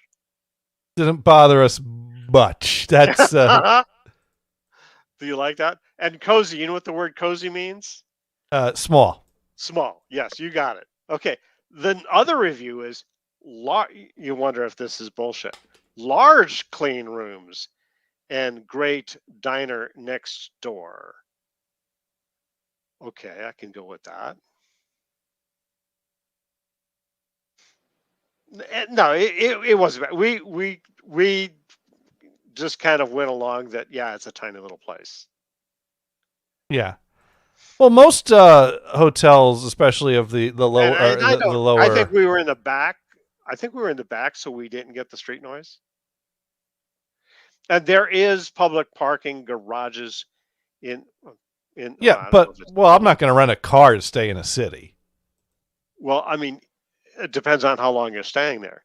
Yeah, because actually being near Union Square, you can hop on BART is nearby or the cable cars nearby. They are booked up all through April and most of May and The cable June. cars? No, the Touchstone Hotel. Oh, see, I didn't look for that. You're already looking for that. Yeah, I brought up the site. When you said that price, I'm like, holy shit, that's better than any price I've seen on anything I've been looking at. I've seen affordable, but under 100. No. Now, are you stuck on that date? Well, no, I'm flexible, but they are booked. Like Yeah. I see single days that they have opened. And this calendar goes out to September. So they are booked. I think when we went there, we only stayed one night because what this was 2019. Mhm. I had some relatives out, and we rented a monster Suburban that could fit the 8 of us. Right. And we did traveling around Northern California. So we did Muir Woods, we did San Francisco, did the cable cars. Right. Went down to the Monterey area to do the beach house and go to the aquarium. We went up to Yosemite. We went to Tahoe. We did Napa. So we did everything. I think it was a 10-day period or something. We just went for it. Now I did Yosemite. Each place was like one night. Now I did do Yosemite once when Gothard came out to visit us, and I don't feel the need to do that again. I mean, because that's a day. Has Kristen been there? Yeah, she came. We all went there. 3 of us went there. But that's a day-long ordeal because you got to drive out there. Yeah, it's 3 hours. Right. Yeah, and then it's a lot of walking around, and yeah, it's beautiful, but it's a lot of walking. Well, there are people that go to Yosemite that never get out of their car. Oh, you got to get out at least. Duh, you and me. Yeah. But statistically speaking, there are people that never get out of their car. I recall at some point we were taking buses someplace after we parked somewhere, and that's down in the valley of Yosemite. Yeah. That's the way to do it. Yeah. Although I do, and I remember at one point, because the bus goes around in one big loop, and I know at one point the driver would tip us off because we're waiting to get to a stop that's up a ways, and the driver goes, anyone that's looking to get past stop number whatever, you can catch that bus over there and skip a few stops, and a bunch of people get off and run. Because there's these 2 stops that are pretty close to one another, but the path loops around a bit before it gets to that point of the loop. Right. So yeah, we did that. What'd be funny is the guys run across there, miss the bus that was there, and then get picked up by the bus that they got off of. That would be funny. Yeah, it's pretty much how that works. But yeah, so that's a good way to see Yosemite. That is a hell of a lot of walking. And so I don't. It was worth doing, but it's not something that I feel the need to do again. You know, Sure. I like nature, but I'm not a. You know, I only go to a certain amount of effort for nature. Right. You know, that was. There might But- be lions, there might be tigers, there might be bears. Oh my. So, but there's plenty to do around San Francisco. You know, we can go see sure. this. I mean, Fisherman's Wharf is a day. There's plenty to do around Oh, there absolutely. for a day. Yeah. And then, you know, there's And then there's different boats that you can see, a submarine, right. you know, some of these World War II ships and You know. all this kind of stuff. Heck, I'll spend at least one day going up to Haight-Ashbury, hitting all the record stores coming down. Oh, yeah. Yeah. And then I, you know, You're no, going to go to Amoeba, right? Oh yeah, that's where you start. You start at Amoeba, and you Yeah. work your way down the hill. The recycled records, Jack's Record Cellar. Although I think Jack's Record Cellar is closed now. Although maybe if I give them a call, they might open up for me because sometimes I do special appointments. I'm like, hey, remember me? I used to buy a lot of records from you. It's like, wait, who? Who are you? You know, I would buy a bunch of random records from you. That's anyone that's ever walked in our store. Right. Of course, Rookie Ricardo, he's always a blast. You know, there's a bunch of record stores to visit. Yeah, and then you know, and then we go, you know, out to dinner at some nice restaurants a few nights. We could grab Jack in the Box for a few lunches. You know, it's kind of like Disney. Some nights you go to the fancy sit down dinner, and some nights you get the, you know, quick burger at the counter. Right. Now Dune types in, does Brian know he will be shipping? Shh, no, Dune, don't tell him that yet. He'll find out. Yeah. Shh. What's too bad is I don't have a place I can go to get a box anymore. I know it. Might actually even have to buy a box. Can you I'm going to have to buy a box in San Francisco. Ridiculous what this has come to. Oh, you know, we discovered What's that? the Office Depot that's near us closed. Doesn't that suck? Where are all the day workers going to hang out? Office Depot, not Home Depot. Oh, not Home Depot. Oh, Office Depot. I thought you said Home Depot. Yeah, no, that's. But you immediately got what I was. And also before that, the Office Max had closed. Where are you going to get office supplies now? Staples. You would They're think that slightly farther, but they're not bad. you would think with all the people working from home that now need to buy their own office supplies, that the home office companies would be doing really good. Oh, they're all ordering it through Amazon, though. Although they're ordering from Amazon, and the companies used to buy their office products from Office Depot, and they're not anymore because their people aren't working at the office anymore. That's right. Yeah, that a lot of their sales came through their business sites, which we covered before. Right. Because Exactly. I don't remember if it was Office Depot or Staples or Office Max, but one of those sites was it was either Boise or I think it was when Boise set us up to buy things through their system. And so basically it was like, you know, from now on, instead of just buying stuff the easy way, you're going to have to fill out this paperwork, and then someone's going to have to sign off on that paperwork, and then that'll get submitted and approved Yeah, there. that was and then probably Office Max / Office Depot, because actually they're the same company. I don't know Right. when that got bought, but And so I remember one day my Fong said to me, we need a mini switch. And actually I wrote a rant about this. I actually wrote a rant about this because this was such an infuriating experience to go through, which I think is still on my Gators Rants blog. Which is a great site to read every now and then. I have not written a rant in over probably about 5 years. But let's see. A mechanic you trust is so hard to find. No. Fuck you, Addie. Nope. A fun-filled evening at UPS. Nope, that's not the one. Wow, that's a long one. Older posts. Let's see. Let's be frank. Frank, fuck off. No. The whole bean my ass. No.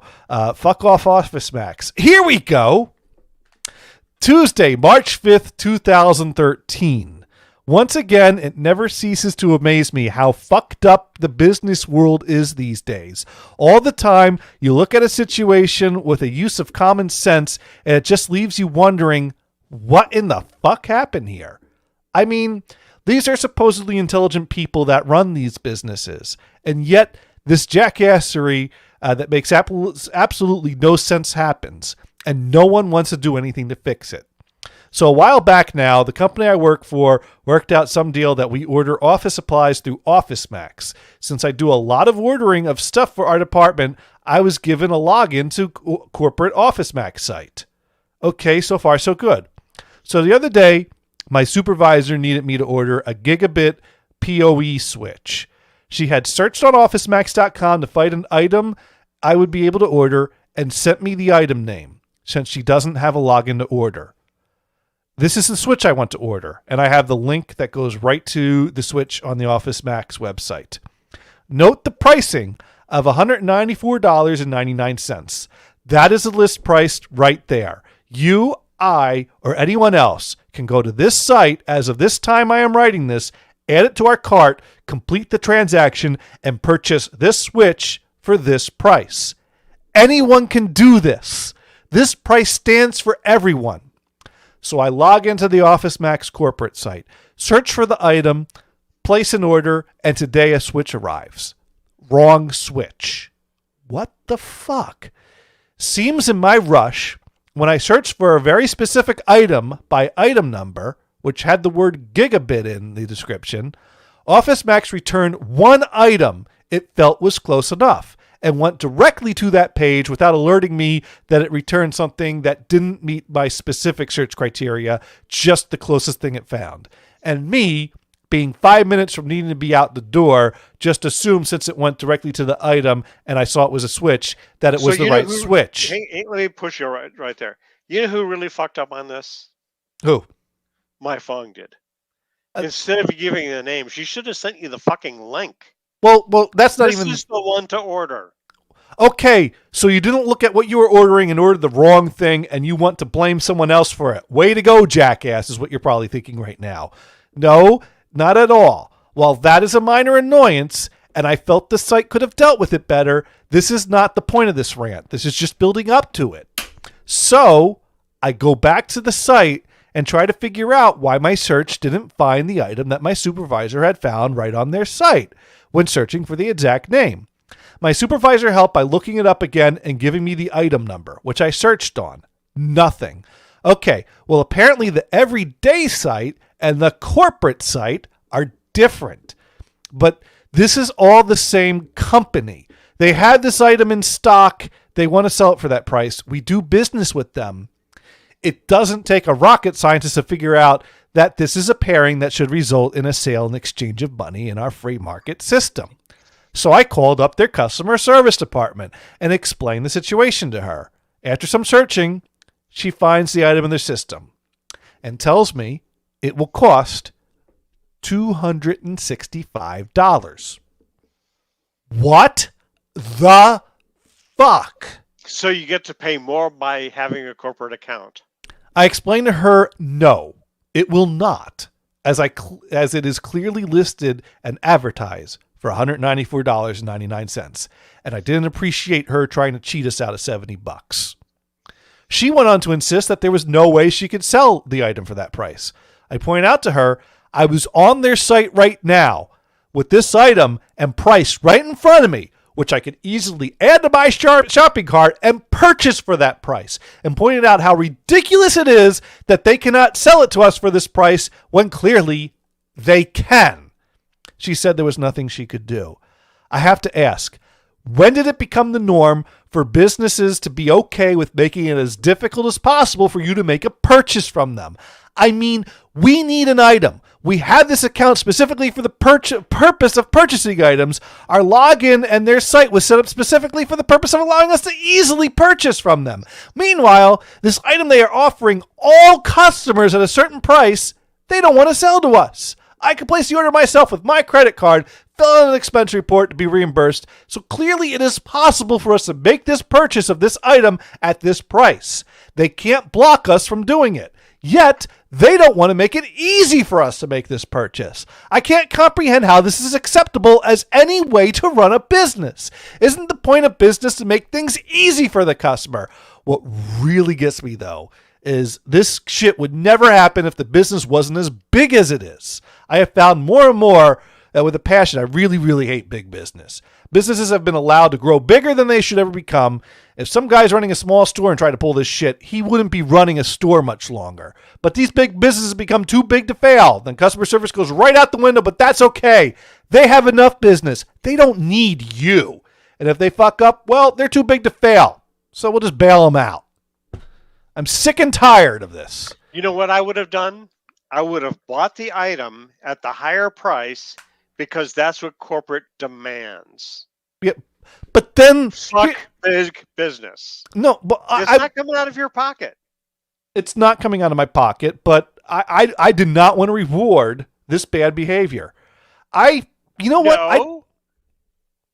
You're rewarding the behavior to the corporation that forces you to do this method that doesn't make sense. You're pointing it out.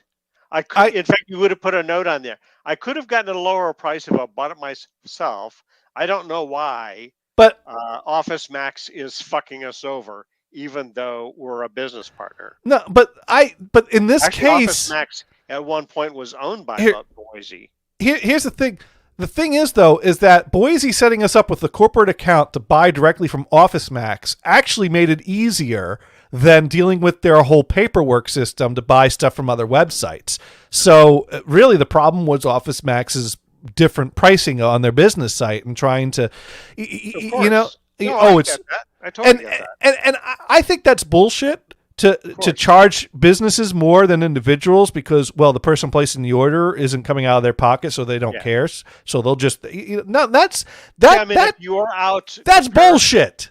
If you were a corporate guy, person shopping, and you didn't have these silly rules that basically put a chain, ball and chain on your leg, you would have just bought from somebody else. I think I may have actually bought it from the site on my credit card and expensed it. I forget how I resolved that, but I certainly didn't. I don't remember, and I didn't even write it in the rant. Dune writes in, wait, that one sounds good. Which one sounds good? I might go back and read it if it's short enough. So Brian, what do you think? You think that sounds like fun? Last week of April, and we'll grab dinner at least once, and maybe we got to go hang out with Brian. And, I'll pencil it in. And bring the wife. Yeah. I can finally meet her. Yeah. And I'm sure she'll say, I've heard so much about you. And I'll say, it was all good, right? And then she'll pause silently and awkwardly. And someplace all of it good, right? and sometimes you'll stick in, I thought you were Asian.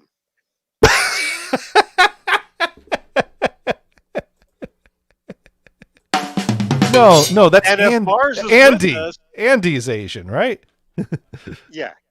And if Mars is with us, he'll be chiming in with you.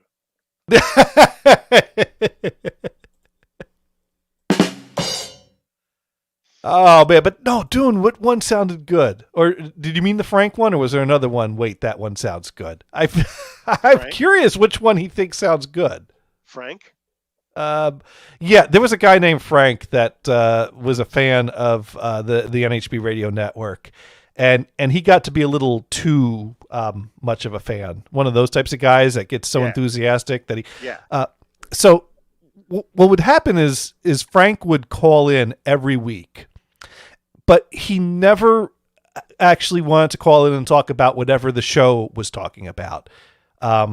and he always liked to call Damon's show, and he was a real fan of Damon. He was a fan of all the shows, but he was a fan of Damon. Could you hold on just a second? I want to say, Dune, why don't you call into the show, because I gotta go pee. You're just waiting for me to end the show. You're like, maybe he'll end it before I can't pee. Wait for you to, I can't wait for you to. Well, you go ahead and you pee, and we'll figure something out, because I mean that'll be quick enough. Just go ahead. You know, you don't have to. This ain't first grade. You don't have to raise your hand and be dismissed. Yeah. Okay. Yeah. All right. So he's gonna go pee, and now this means we can talk about Brian, and you know, all that. Kidding. I kid. Let's see. Was there anything I missed that I was going to talk about? Yeah, well, the only thing was, so Dune should call in. And the Skype is up, so Dune can call in. So let's see if, because Dune has a rule on his show. If you don't call us, we'll call you. And so Dune understands how that rule works. And so we're gonna go ahead and test that rule and see if that rule works both ways. I guess you figured out how to make that happen. Yes, I did. All I gotta do is hit a button. And with the Bluetooth delay, it's perfect. Dune should call in. Dune. So Dune, which rant was it that you said sounds like a good one? It was the one that started with "fuck off" or something like that. I don't know. Oh, that's all of them. Let's be frank. Fuck off. Was that the one, or was there another one? No, it was the one before that, but I don't want to hear it. It's okay. Let's see. Well, it was the FU. Fuck you, Addy. That was it. I have had it up to fucking here from someone who I thought was a friend, and I've come to the conclusion the only thing I can do is block him. Yeah, I really forgotten about Frank. I really had. Yeah, I'd forgotten all about him. Too bad too. I mean, that was a weird deal. I mean, he was. Hope he's doing okay. I hope so. And it's sad when someone who is trying to be nice and just wants to be your friend gets to the point that you have to be mean. You have to be. It gets to that point where you just have to be, because he was calling in. Now Damon was not as patient as I was, because I have a hot temper on Twitter, but when it comes to dealing with people, have you ever known me to really seriously get pissed off easily and have a short fuse on my show with the people that call in? I think it even happened when you and I were doing the show, because he would call in and do the same thing. He'd call in while we were talking about something and be like, so how about them Jets? You know? Right. And then eventually Damon got sick of him, and Damon blocked him from calling. So then he would call into my show and bitch about Damon not wanting to talk to him. And you know, and I kind of try to, you know, steer the top, but then it kind of gets to, okay, well, do you have anything to add to the topic right now? Okay, well, why don't we wrap up your call and we'll get back to topic? And he's like, well, no, I just want to hang out on the line. And it's like, dude, that only works for people that I choose to keep around as co-hosts, and you ain't one of them. You know, you can't. I don't let anyone get away with just calling in and hanging out on the line. And I can understand how he felt dissed. I mean, at one time you had like 72 hosts. Right. I mean, but he was not one of them. He was not, you know, he was not going to, it was just not going to happen. And I didn't block him from calling right away. But eventually I started kind of going, no, you need to. And then it got to the point where he wouldn't take a hint. And so I tried to kind of lay it out like, here's I'm blocking you. And I forget how I got or what was said exactly, but I basically reached a point where I said, you're not allowed to call. You can write in messages, but they have to be on topic. And, you just chill. You just chill for a while, and maybe we'll undo the block. And speaking of undoing block, Brian has unblocked Brian has done his first whiz of the night. He has. And I made it. Yeah. Congratulations, old man. There you go. So yeah, he would keep. I ain't gonna give you no shit for that. Trust me, I'm old enough. So it was like now here's the thing. I didn't even block Frank. I told Frank to stop calling. I basically said, stop calling, write in only, and be on topic. And, kind of like, probation, like he's on probation, and there's nothing double secret about it. I made it very clear he was on probation. That he on probation.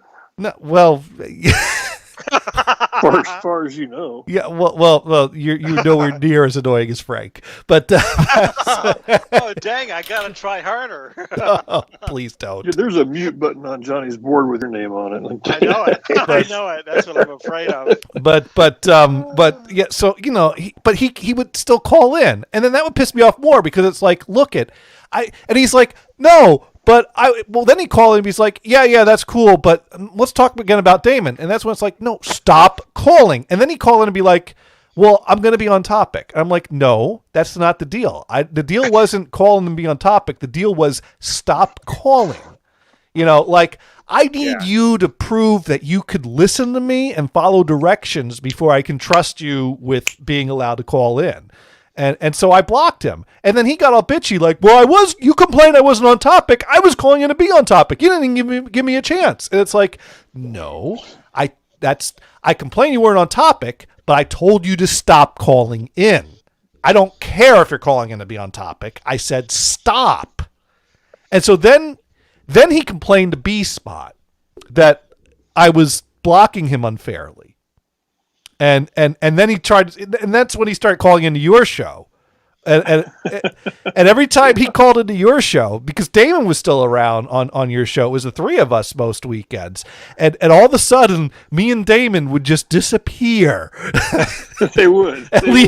Leaving poor dude all by himself leave me there with this butthurt dude that was wanted to lament the fact that his best buds were breaking up with him. But it's like, dude, just fuck off, Frank. Just.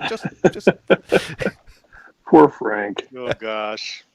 Well, the whole thing is one of those things you want to look them up just to see how things are going, but then you think about it. I don't want to poke that bee's nest. Yeah. I would hate to be responsible for unleashing him on Twitch. I would never be able to forgive myself. Yeah. Right. Yeah. Shall we say poke the alligator, right? Yeah. It's just that things reached a point where there's no. He's one of those guys that you can't give him an inch. You can't give him anything. So it reached a point where I realized it had to be like, no, you're not going to call in. You're not going to write in. You're not going to participate. You're done. You're dead to me. And there's no coming back. And that's it. And that's how it's going to be. And he thought he could try to, go to the supervisor and override me like B-Spot was going to. It's like, what do you think's going to happen, Frank? You think that B-Spot's going to all of a sudden decide that we hosts have to adhere to certain rules that are established on when we can or can't play? It don't work that way. You're not getting an override on this. You're done. You've pissed off the owner of the network. You've pissed off the nicest guy on the network to callers. You pissed off Dune. It comes down to, it was your show. It's your decision. Right? Exactly. Or it's Dune's show. It's his decision. So right. Well, it's just funny because back in the day, we always like having callers because we never get them. Yeah, and I mean now we're begging for them. Back then, yeah. It's like I mean, still there's still sometimes I actually miss those days. I mean, to think how long ago when we were doing this show, we would have people from different, like was it the 4chan people? Or there's always people that would call up, and they'd yell something and hang up. And it always annoyed me because I always wanted to hear what they were saying. They'd always say so and so owns you, and then hang up the phone real quick. Who's so and so? And it's like, stop! We want to hear who this is. Really? Yeah. That's I miss those days. Oh, all the things we miss. The thing is today there are some. I mean, this is literally social media, right? Yeah. And there are so many social media choices. And, to me, it's true. Kind of fun to make fun of the different, hey, who doesn't like to make fun of Facebook? Or people make fun of Twitter. What's the difference? Who cares? Well, people come and go. I mean, it happens with Johnny and I. So every once in a while, old listeners kind of show up, which is kind of fun. You know, Sure. and like Meg showed up for a while. That was kind of cool. Somebody we hadn't heard from Well, a I tried really to long time. Yeah. Things like that. Like Chuckle Bump. I'd love to see Chuckle Bump. come Oh back yeah, around she again. she yeah. Well, I mean, every now and then she shows up, and it's like, oh yeah, I'm around again. And there are some people that are like, oh, things are settling down. I'm going to be able to be around more again. And then no, they don't. They Yeah. go back to normal life. And we don't. Well, I've and seen we don't. We don't go and haunt them or anything. So. Lulu has been tweeting lately, Yeah. all kinds of stuff. But she hasn't come back to see us or isn't. Well, Not that we're posting our show link to Twitter. right. But well, she was still getting the link for a while. But the thing is that, and I don't want to get too much into it, but Yeah. but there's a fine. disagreement between Mars and Lulu, and they've decided to just not Sure. fight, and so and That's too bad. and so we it's kind of like a divorce. Sometimes you have to split up the friends. Right. Well, I was going to say, Am I on the wrong friends list? After Venison left us, she didn't really have anybody to yell at anymore. So Yeah. because that was kind of who she yelled at. No. Oh, she yells at everyone. Well, that's true. That's true. No, it was, and that's not for me to go into. But they both have their versions of how that went, and I have my thoughts on that. And although I'd like to maintain both friendships, Well, Lulu, and in a situation like that, it's all up to them anyway. right? It is up to them. I'm not touching with a 50-foot pole, but Lulu chose. 9-foot pole, sure. Yeah. Not a 50-foot pole, though. Well, Lulu chose to leave the show. Mars chose to come back to the show, and that's really kind of the bottom line there. So that's just leave it at that. One of these days, we'll have to talk about who we'd like to be in contact with again. Because Johnny and I would agree on a lot of the same people. Trey Dog. That's the one. That's That's the one. If we could just hunt down Trey Dog. Trey Dog. He did a show called the Trey Dog. Was it the Trey Dog Show or the Trey Dog Hour or the Trey The Dog? Trey Dog Hour. The Trey Dog Hour. And I think they only went on live 1 week and Yes, one disappeared. But we kept his His promo promo played in automation. automation for at least a year, but they only did one show. I remember, we still promote him to this day. and I thought he was on for longer than that because I remembered at one point around that period of time, Damon was talking about things going on. He's like, "Well, I've got a foam patch in a box I got to send out to Trey Dog." So I was like, "Oh my God, they're sending people equipment." That was, but I don't know if that ever got sent. Probably not. Is the NHB forum still up? No, there's no forums. There's not been a forum in years. There's just a Yeah, site but I mean, now. because they dropped that as well. Right. And that's funny. That's something that's changed from time to time over the years because there was the talk list, and then they did the forums, and then when the forums slowed down, because the forum was the type of thing that they'd promote it, people would be like, "Oh, this is cool," and then a few weeks later, people would forget about it, and so they decided, let's eliminate the talk list to encourage people to go over to the forums, and then the forums, they got a boost, and then the forums died off again, and then everyone started complaining. Who was running the forums? Damon, Rico, Shaggy. So The they talk were list all- was pretty. they were The all talk list was running it. pretty fun. I don't know. I was Talk list naming cool. I missed that. I was naming people who possibly were running it. I know. I don't think Rico and Shaggy were ever running it at the same time. But there's a period of time that the PTR crew were running IT things. There was a period of time that Rico was running things, and I don't think there was ever any Whose overlap. server was that? Do you know? Technically, back in the day, the server was under Damon's name. It was just a question of who had credentials to sign into it. Yeah, I was going to say they always leased a server. It's what they did. Until It one day wasn't Rico said, actually "Why don't you let me bring that over into my box?" Yeah, and it's still sitting there somewhere behind. I was Who knows against it how at the many layers time. Who knows how many layers of Yeah. drywall that's Well, sitting But behind I mean, right it's now. completely dead now. So what the hell happened? Well, it's still running and it still relays our audio, but Well, I mean, to me, I think a big part of NHB's demise was that Damon allowed himself to completely lose control. And a big part of that was that anytime there was any kind of disagreement on something, if I would go to Damon, his answer came down to, well, I don't have access to do anything. And he always had to defer to Rico. So if Rico hated me, Damon had to hate me. Because if Damon went to Rico and disagreed with him, then Rico would tell him he can go work on his own damn server. And I think it got to the point where there wasn't even JAWS installed on that server. So Damon couldn't even do a thing with it. Yeah. So, I mean, that, it's I'm maybe oversimplifying it or focusing on the parts that seem most relevant to me. And that's my version of things. But I do really think that Damon allowed himself to get too separated from functional control over things so that he could have more of a say on things, because he'd always bitch about the things he wanted to happen. But even if, people would come on board and say, yes, I will help you with this, there was no way anyone could do any of that without Rico. And you can't really yell at Rico for not doing shit he's not getting paid for. You could yell at Rico for not giving people access to shit that are willing to do it. But Damon never had the balls to do that. And yes, that's my biased opinion, and there's probably a lot more elements I'm leaving out, like me being a dick much of the time about it. Water under the bridge. Yeah, it is. I mean, I'm not talking about this out of anger anymore. That's just always the way I've seen it, because Damon would come and bitch, but then he never do anything about it. And then if I go to Damon, I'm like, I'm in. Let's do it. Let's let's get server access. Let's go ahead. Let's go to Rico with our plans.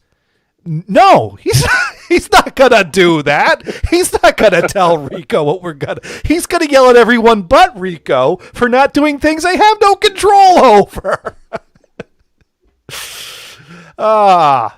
It's too bad we don't have David here right now to explain why I'm completely wrong about all of that. Hey, is Damon doing a show now? No. Damon is of the opinion that he can't do a show because the stuff he would say would get him fired, and I think that's half bullshit. He still runs it. He's still in charge of the network. He just Yeah. Him and Liam were doing a podcast for a period of time, and every now and then they come back out of retirement to do a show. But I've talked to Damon about doing a show, but he feels like he can't be brutally honest, and I don't think he's entirely correct about that. I think that I think he could get on our show. He could say what the hell he wants. Yeah. No, he feels like that sometimes he might say things that are not politically correct that can get you. And it's like, well, you know what? We're not running for political office. There's politically incorrect, and there's stuff you shouldn't say, and it's not that hard to stay away from the stuff you shouldn't say. Yeah, I don't know what anyone else's opinion is on that, but I mean, there are some points there. Has there been long? I mean, you guys are all long. I mean, we've all found ways to do shows without getting fired. Although if Josh ever tunes in, sure. Well, Johnny and I have always said that we just do it out of spite now. Yeah. There you go. Yeah, we connect to the NHB server every week. If Johnny and I ever quit doing a show, the terrorists win. That's just the end all be all. Well, Dune, if you and I stop doing a show, Vamp will keep going to the end. Right. And that is the way it should be, because I remember a few times Damon and I had this conversation where Damon would get in his head that we're all the problem, except for whoever's in the room with him at the moment. And so Damon would say to me, hey, Gators, what do you think, like, you, me, and Dune just kind of restart the network from the start and we fire everyone else? And I'm like, well, you can't get rid of Liam. Oh, no. You, me, Dune, Liam. Well, and we'll get rid of everyone else. And it's like, well, what about... And then it would get to the point where I go, okay, Damon, all right, that sounds like a plan. So we're firing Vamp. Because eventually the list would get up to everyone except for Vamp. And there was no reason to fire Vamp. It's just that he was always the last one we thought of as far as who must stay. So, you know the funny thing is as far as this show goes, when it comes to people still investing huge amounts of money in it, Vamp is still that guy. He has spent tens of thousands of dollars in audio and video equipment. I mean, it's just crazy. Yeah, but he does that because he likes playing with the equipment. Yes, absolutely. Yeah. And I think that's awesome. Think of it this way, Dune. What hobby can you get into that just going through the starting gate is less than $1,000? Well, it's just like I said, he's just taking it to a completely different level, which I think is still cool. And I mean, that's very cool. pretty awesome. And every time I call him and I talk about, a piece of equipment that does something, like I talked to him about, I really need to get an audio interface that has 6 inputs and outputs to do a good job getting the Skype in. And he's like, oh, I got just a thing for that. And he shows me some kind of like HDMI splitter. And I'm like, how is that gonna it's like, no, trust me, it'll do it all digitally. I'm like, how? I don't even have anything that sends HDMI. What am I how do I make that work from my board? He's like, convert everything to HDMI, right? so I think it works if I buy everything. Most people, wire the house with Ethernet, right? Right. My brother wired his house with HDMI, and he has a single Roku box to control his television sets. And the way he says, well, I'll use my phone to control the Roku box, and that way, any room I go to, that show is on. I don't have to do anything else. Oh, so he's the only one that's watching the TVs. So he basically no, not exactly. He and his wife have to agree on what they're watching. Right, because he's only controlling one box. He'd have to have 2 boxes and routers. I suggested, you could have a second one. Oh, no, we can't have that. That would not be hard. We actually, I think, when I was coming back, the Ring doorbell chimed. In fact, you probably heard it. Yeah. That was an Amazon delivery, and I am pretty sure that it's my number 5 Roku stick for this other TV. Oh yeah, I got one on. Well, I don't have Roku sticks anymore. I have the Fire Sticks so I can stream Twitch. And Amazon suggested that I buy a Fire Stick instead, but no, I already have 4. I'm not going to change dicks in the middle of a screw. Oh wait a minute, that's a different reference. Dicks. That's the line from the re-election of Nixon. Changing dicks in the middle of a hiding the pie. Changing dicks in the middle of a screw. So wait, so you're tapped out and you pull in another guy to finish off the job for you? Well, it's just don't change dicks. Don't change dicks. This was in 72 when Richard Nixon was running for re-election. Yeah. Don't change dicks in the middle of a screw. Was the other guy running also a dick? I mean, that could have been implied. I don't think anybody ever thought of it that way. I'm trying to think of. I'm thinking too much about this. You could suggest that any politician is a dick. Yeah, but Richard really was a dick. Literally, yes. Yes. Oh, well, listen, I will leave with this. I do want you to think about this, though. How would we ever track down Trey Dog? How could that even happen? Not without a whole bunch of money. We just do like national commercials on TV. Is he in one of the forums? We don't know. We don't know. We don't even know. We don't know what his name is. We don't know. Well, there is he didn't log into the forum as Trey Dog. We're talking. The forum's been gone for over 10 years, so no one's got any data from that anymore. It's not running anymore. No, this would be around 2002, 2003. We're talking nearly 20 years. Yeah, so yeah, it was like right around the time I moved to Maine. So yeah, 2003 when I remember hearing that promo in a rotation every other day, or every other promo. Well, watch to see if Damon has an email address since he was communicating about a show, right? Probably not. Probably not. I mean, that's sad thing is back then. That's when you had computers that had those big. What were those big files called for email? Those things are long gone. But before webmail. I mean, back when you had PST. yeah, yeah. Basically, that's you were what I'm using saying. you were using an email client on your computer that would save locally, and download it off the server, delete it from Yeah, the but if server, and anybody was store it. using Yahoo Mail, that would still be accessible. Yeah, you know what? By the early 2000s, I had stopped using mail clients and was because I did used to have a mail client, and then if I lost my hard drive, I actually lost my emails. Wow, that is hard to imagine now. See, I prefer to stay away from email clients like that for that reason. Yeah. I also like to stay away from emails that are run by my ISP.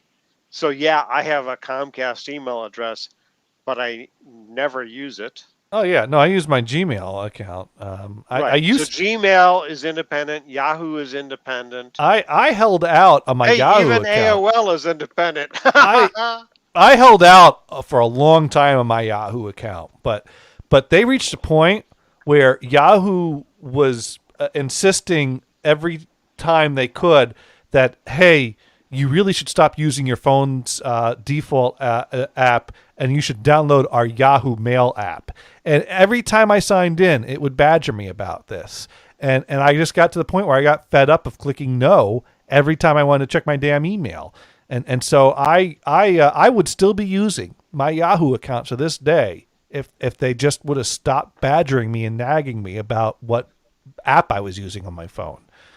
So fuck you, Yahoo. You really, I used that account since college. I signed up for that account when my college email address was going away, and I used that up till heck, I was living in Massachusetts by the time I gave up on it. Yeah, right. I remember that was relatively recent. Yeah, relative. Ago. I mean, yeah, relatively recent. See, and the thing is, I have a Gmail account that I use all the time. I have a Yahoo account that I use all the time. I use both. Oh, and I have a Hotmail account. Big deal. Oh, and a Juno account. Oh, wow. You know what? I don't have a Juno account anymore. And you know why? Because one day I got an alert from something that I got some kind of an email basically letting me know that I had updated the password on my Juno account. Oh, fuck. And I was like, holy shit, what the fuck is this? And so I went and I reset the password again, and I got in, and I checking the send items. I couldn't find any. There was nothing in there. There was nothing useful in there. That could have been just a farming tool. I think what it was. The notification from a fake site rather than Juno. Now, here's the thing. Hoping that you would log in from that link, which would give them your password. Now, I'm not saying that I've ever used the same password on multiple accounts, but if I were to do that, and then that password got compromised at some point, and I changed it on everything that I was currently using, I would probably even forget that I ever had that password on a Juno account. So basically, yeah, my Juno account was on an old password that had long been compromised by something many years ago. And so somewhere in a database, this ancient password I've never used in over 10 years is tied to my name on, large databases you can buy on the black web for pennies. And so someone tried this password with this, username combination on Juno and found out ka-ching. Of course, then they found out that there was nothing useful in it.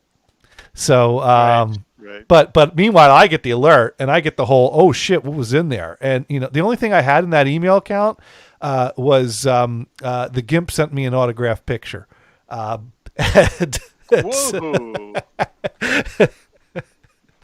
That's golden, man. Yeah, because I messaged him pretending like I was a fan to try to get information on him or something. I forget. I was trying to befriend him for some reason, and then he's like, "Dude, I'll send you an autographed picture." I'm like, "Wow, you think you're okay?"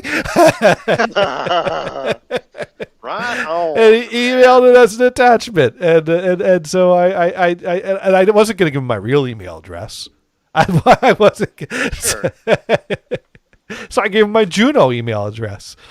So yeah, basically at that point, I started reaching out to Juno support. Like, what the hell happened? Was this account compromised? What was in it? What happened? What do you got? And it took forever to get an answer from them. And so finally I said, here's the deal. I want you to delete this account, make this disappear like it never existed. And they're like, okay, are you sure? Yes, I'm sure. I don't want, so it's gone. It is gone. I made that disappear.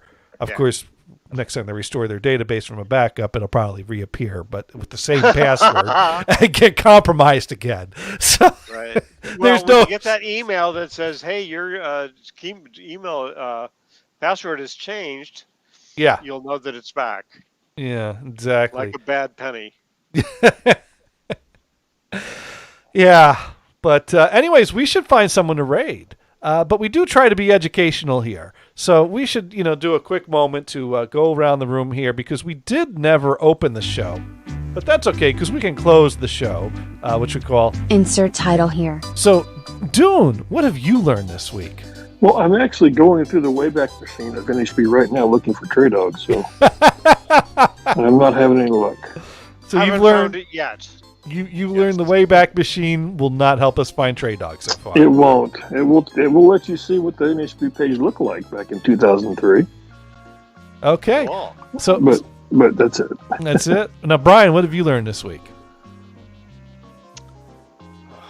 I'm in a blank.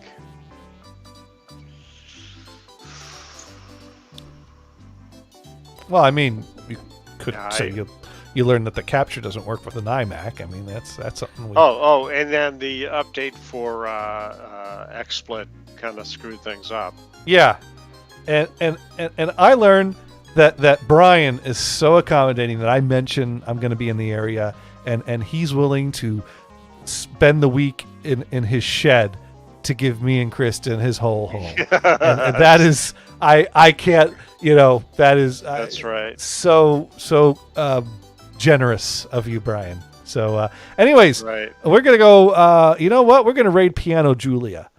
She's got she's got both kinds, real and fake piano, so we're gonna go ahead and we're gonna give her a raid. Oh, So, she's not on my list. This one's new to me, I guess. Yeah, we're gonna raid a new one. Is what we're gonna do. Hot doggity.